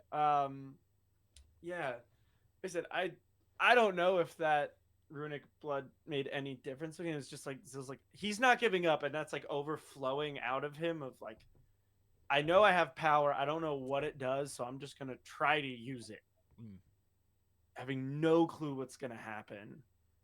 But it's like, I mean, anytime Zil runs into kids like this, like he sees himself. He's like, yeah, especially like that line of like, I'm not worth wasting this on. In Zil's head is like, neither was I. I wasn't worth wasting the power of these runes on. But some guardian in a way still doesn't understand it. And he even though he doesn't understand anything behind it, he understands at least that much. Of like, yeah, I wasn't worth this. For sure. I would have been the last person I would have given this to. And like just seeing himself in a kid, like seeing the kids he helped in Helix in a kid, it's like, look, whether you helped us or not, whether you're worth it or not, like if you're willing to make a change for the better, you're welcome in Zil's little family that's continuously growing. And yeah, it's like I kind of am like, well, if he can't walk, we can put him in the crow's nest. He can be a lookout. Yeah. Like Lieutenant I'm Dan. sure- Lieutenant Dan. He's I'm just up at the sure, top as the storm is coming. And Sariel's up there just like, oh man. It's like, why do I have to babysit? Yeah, woman of Yeah, but a Barnacle Bill, he's gonna teach him how to be a spider in the yeah. the spider of the masts. Zil can probably figure out the Everlast's first wheelchair. I don't know if wheelchairs exist yet. Yeah, crippled people have always existed, so there's probably something that helps that to a degree. Wheels were invented, Yeah. ships have been invented at this point, so I'm sure something. I just think this is a beautiful Christmas story like Tiny Tim. And yeah, I was not Blesses prepared. everyone. I was prepared. I was expecting him to be suspicious of the Harrowgates. I was not expecting to find him dying. So that was an interesting twist, and yeah, I hope like he can become a regular part. Like I was prepared of Zill have to try to convince him like, no, this is good. Then I'm like, oh shoot, how is Zill gonna carry on his memory? I'm like, wait a minute, I have a healing potion. What am I doing? And also too, like I think it's one of the things that I really like about Zill is you do care for like the downtrodden and those less fortunate. Like as I had mentioned, like much of like Hightown, much of the focus had been on that, but like literally nobody has been here. Even if they would have, some people had just come to pick up some of the rubble that was in Lowtown, they would have seen him like buried beneath this and dying, yet nobody came to this area to be able to do that. And like with everything that has happened, like you are the first one who has come down here to spend time in like this like place that is just basically been forgotten, or at least has been lowest priority. Like this was your priority to something that was like the lowest priority on the people of the town. And so like that's a very good Christian message as well. Yeah, so that was great. Yeah, totally unexpected direction. That was awesome. Yeah, it's like this is between like this. I think this is the foundation for Zill to actually continue receiving whatever has started in the temple and started in like the beginning to feel the weight of misery, beginning to feel like there's something more going on in this world. It's his care of those sorts. Like he's had that his whole life. And like that's the foundation that what Luxalia is doing every time we come up to anything, and just her influence on the party, like that's what it's gonna blend with and actually call him on to something. And that was kind of what was behind the interaction with Edmund. He's like, Zill has no idea how to behave in those type of situations, which in some ways is a huge crutch, but in other ways, like, actually works to his benefit, where he's just like, yeah, no, help these people. Like, didn't care about the decorum, didn't care about the presentation, didn't realize, oh, I might be insulting him, which he tried to remedy after the fact, but that wasn't on his mind. He's just like, help these people. I promised him I'd tell you about them, so gosh dang it, I'm gonna do it. Right. And he's really excited about his new axe. Thank you, Yuki. Yeah, new axe. Speaking of which, Let's remind me go. to as soon as this ends, I'll start putting that together and creating Great. something for you. Is it actually made of refinium, or is it just like the same It's a legendary weapon. quality? Yeah, so it's like a kind of like a mythical weapon. So there will be parts of it that'll probably be refinium, but it's like an ancient relic that's been passed down from generation to generation, or lost to time, whatever the case is. I'll have to find some kind of backstory behind it, but it's related to Leviathan. So I'm so excited. Yeah, you and your freaking demon stuff. Freaking verbal down cloak, Leviathan axe. It's appropriate for your class though. So. I know it is. Like, for some reason that stuff doesn't affect me. Why? Who knows? And you can breathe underwater. I know. 60 feet. Which I heard that, and honestly, that was more enticing than the axe. Like, to me, not to Zill, but to me. I'm like, he is scared of swimming, and he is a literal rock. Don't go below 60 feet. So you got to make sure you're good enough at swimming. he's good at the swimming pool. As he's swimming through the water with an axe on his back, like in the Domon Onsen. He's like, watch this, as he's like naked as he jumps into the onsen with his axe. People are like, "Ah!" Which also gave me the very funny image as we're walking up to the temple. He currently has 2 battle axes on his person. He now owns 3. One is on the ship, but it's just like, I don't know how he's carrying these at the moment. These are not small axes. No, One is like probably on his back, his main one. He's got this one in his hand, like holding on. He's just. If he wasn't intimidating enough, now he has a second giant axe walking through a crowd. Yep. There's no way they didn't just part for. We made a scene going to the temple. For sure. So nothing. Yeah, no, that was great. Dane, your That was thoughts on great. today's session? Yeah, I mean, a lot of what Max said as well. Like, very emotional ending to the stream. I thought that was really good. I think Zill handled it in the most Zill way possible, which is not a bad thing. I think it's a good thing. Meeting them where it is. I'm glad that Zill ended up asking him to come onto the ship, and it'll be nice meeting him and like finding a place for him and having him find purpose too, especially now that he's crippled now.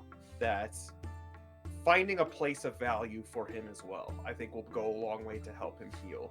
So I think that's wonderful. But aside from that, I mean, going back to the Jack, I like Jack more and more. Jack's a freaking G. Jack's awesome. He's so sick. Like, just coming up and like literally, he exorcised. He was the one who exorcised the demon, and then he's sitting out there on the steps, preaching the good news, raising the hearts of those who have been affected by this travesty and this disaster, and helping them. The fact that Pietrick is now joining the what Rangers of Helix is freaking sick. That's awesome. Yeah, that's gonna be cool. Hopefully in the next TCG set that he's part of, he'll be a Ranger of Helix, and that'll be sweet. I mean, aside from that, I thought the conversation with Edmund Harrowgate went about as good as I thought could happen. I had a general idea. Well, I had a lot of ideas about what I was planning on saying to him, but it actually flowed really nicely. I thought that I felt like I said what I needed to say in the most elegant way that I could possibly say it, which I can't say that for every one of Yuki's interactions she has that she's trying to be persuasive. So, I mean, that's the grace of God right there, like giving me the words, the proper words to be able to say. And I think two things that I want to focus on. The first one was the fact that my conversation with High Priest Godfried was it from a place of genuine like character change for Yuki. Quite literally, if she had not had those interactions with High Priest Godfried, thinking back to how Yuki has acted in the past, she would have killed the Valia. Yeah. Just because, again, she was doing horrible things. I mean, there's a lot personally in my life going on as well that I think is like changing that too. But I think it was very appropriate for High Priest Godfrey to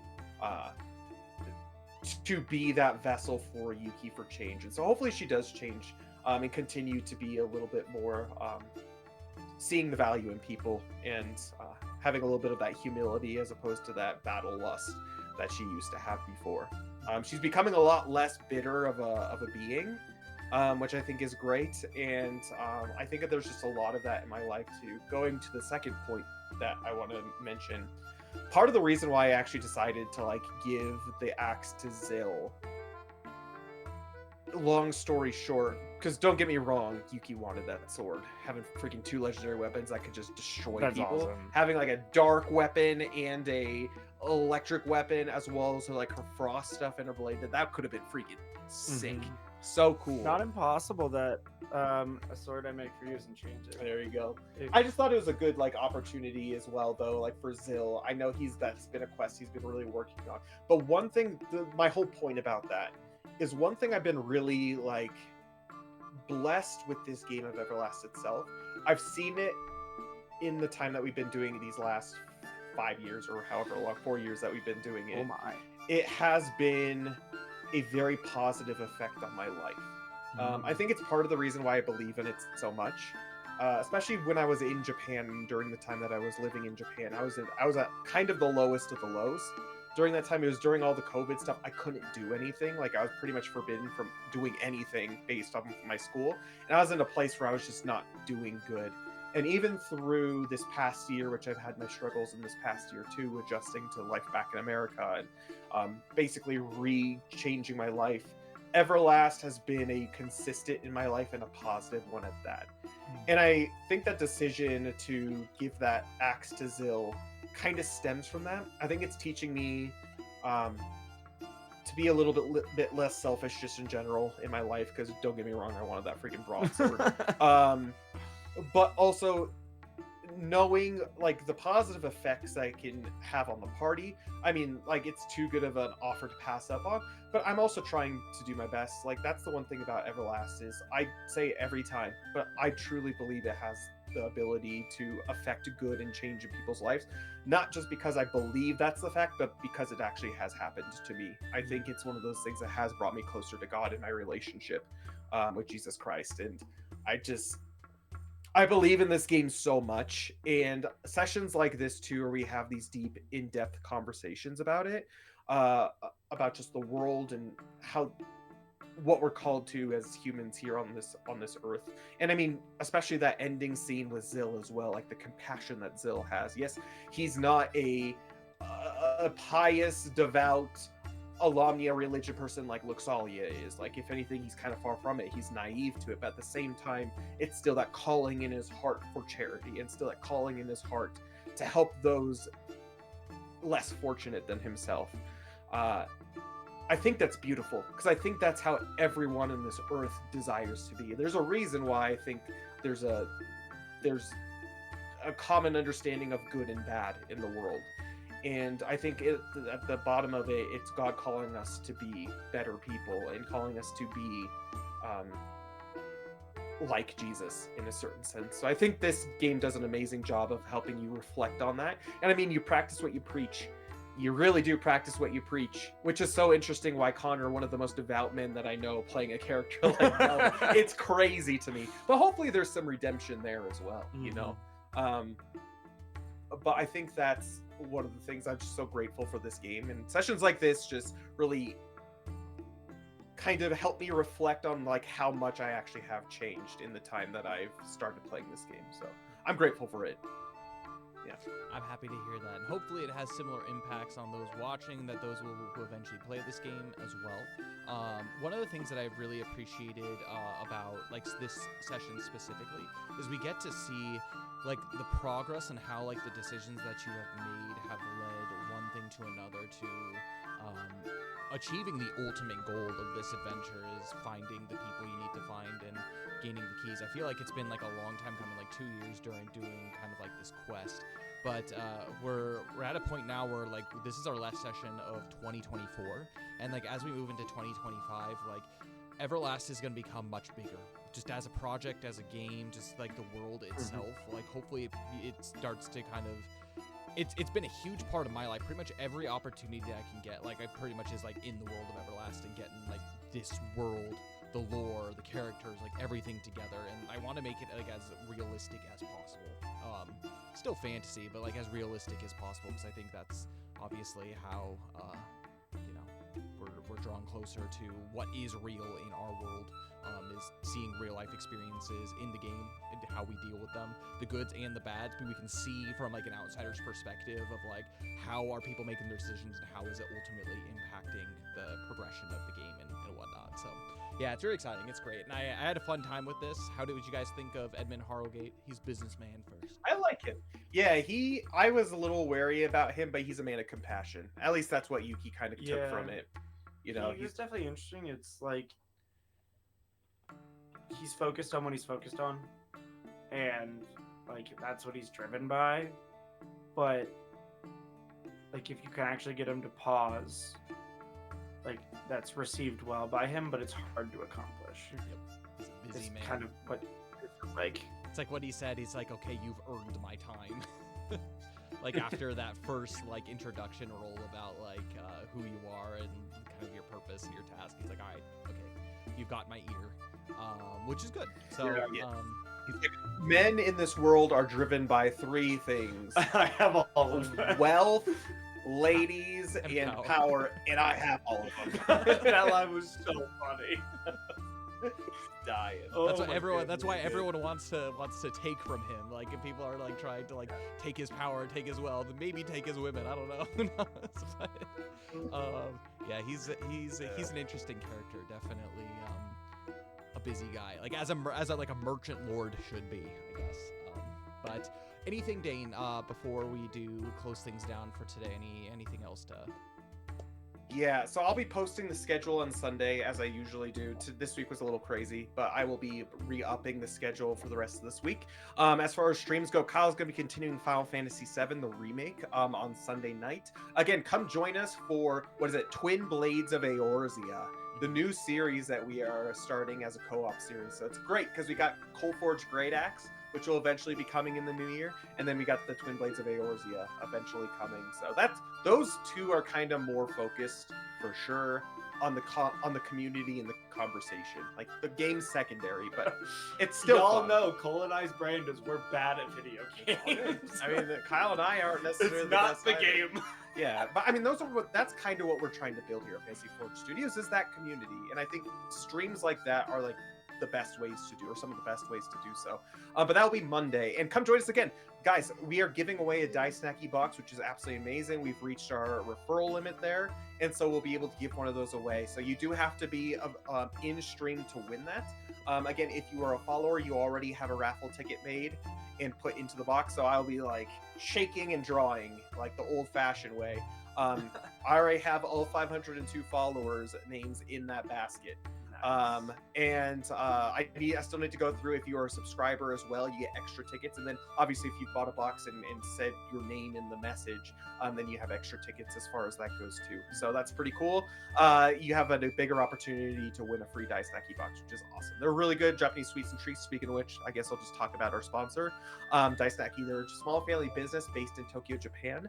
And they're awesome. They've worked with us for the last 2 years. We've already given away a box, free international shipping, and they're very kind and caring people, and they care about the products they give to you guys. Especially if you want to take a trip to Japan, but it's a little bit out of your price range, it's perfect because it's quite literally the most like traditional and popular Japanese snacks you could get in Japan. They have a really good eye for picking those out and sending those out, and especially staying up with the time zone, what's popular during the day. Or if you're like a more traditional way down the Japanese snacks, they also have their omakase looks box, which has like more traditional Japanese snacks. So if that's what tickles your fancy, you can always purchase from them.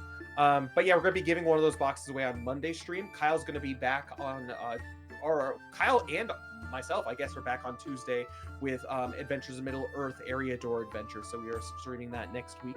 So come join us for that. It's our Lord of the Rings Adventures in Middle Earth Dungeons and Dragons campaign that we are doing. So come join us for that. It's really cool. We're in the thick of it, definitely in the thick of it. So come join us. We're towards the end of that specific adventure. And it is our last A&E session for the year as well. For the year. And speaking of which, this is also our last Everlast session for the year, where we don't have in the last the 4th week of December, which is because things get really, really busy during this time of year. Holiday, and Cole, I think stuff. exactly. I think Cole will be streaming on Wednesday. It really depends on his schedule. We'll get back to you on that. And then nothing the rest of the week. So enjoy your Christmas season, Advent, the rest of everything, and we're praying for you, and please pray for us. Definitely, we need it. And I guess without further ado, I think we should play the ad one more time. Those of you who weren't here at the beginning of the stream, who may be joining us later, one thing we're doing in the new year is Fantasy Forge Studios is becoming an actual official LLC company. And that includes a bunch of products that we're coming out with. As Kyle had alluded to, Everlast is going to be growing so much in the new year. And that with so much excitement, we have the new Everlast trading card game, which is coming out. So Kyle, if you want to play that, had one more time.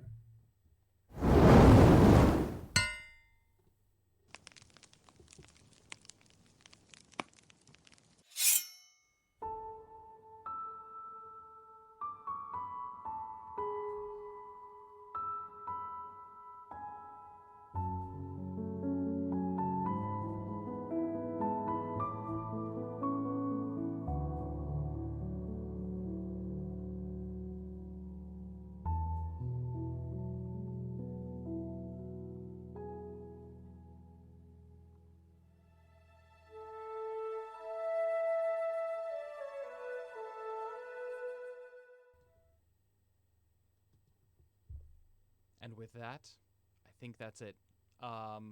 As mentioned, we are getting the art made, hence the reason why the TCG is actually becoming a thing.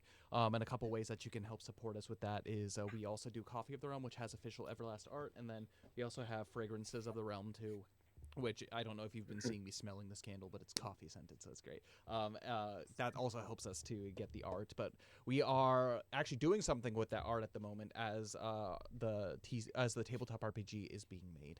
But if that is We the case, do have a please- quick example. Max Yes. wants to show the back So art of the cards, which I think are really, really cool. yeah, They so here's the look back. awesome. We showed it at the beginning, but a reward to you for those who stuck around.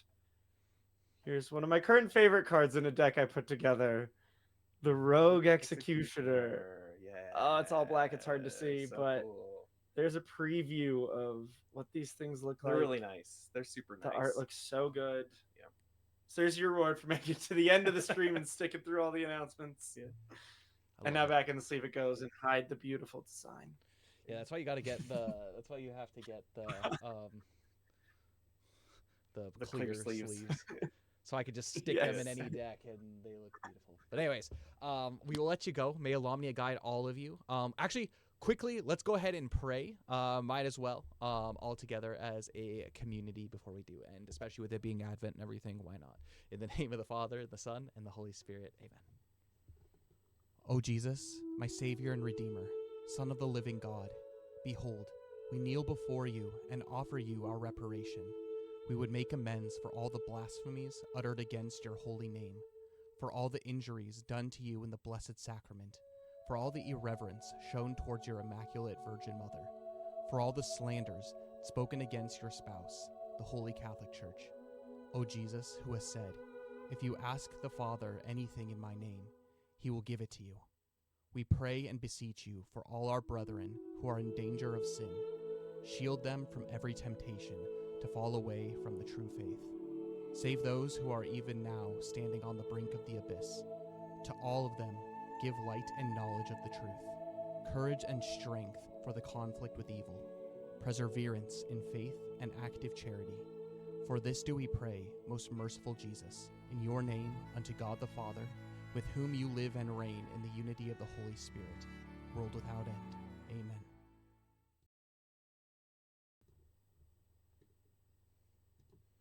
In the name of the Father, and the Son, and the Holy Spirit. Amen. God bless you all. Know that we're praying for you. Pray for each other. And it'd be great if you prayed for us as well. May Alomnia guide you, and we will see you back next year with episode 51 of Everlast. And for those who watch some of our other streams, I will see you on Monday for some Final Fantasy VII, the remake, and then much more to come. God bless you all. Bye. Good night.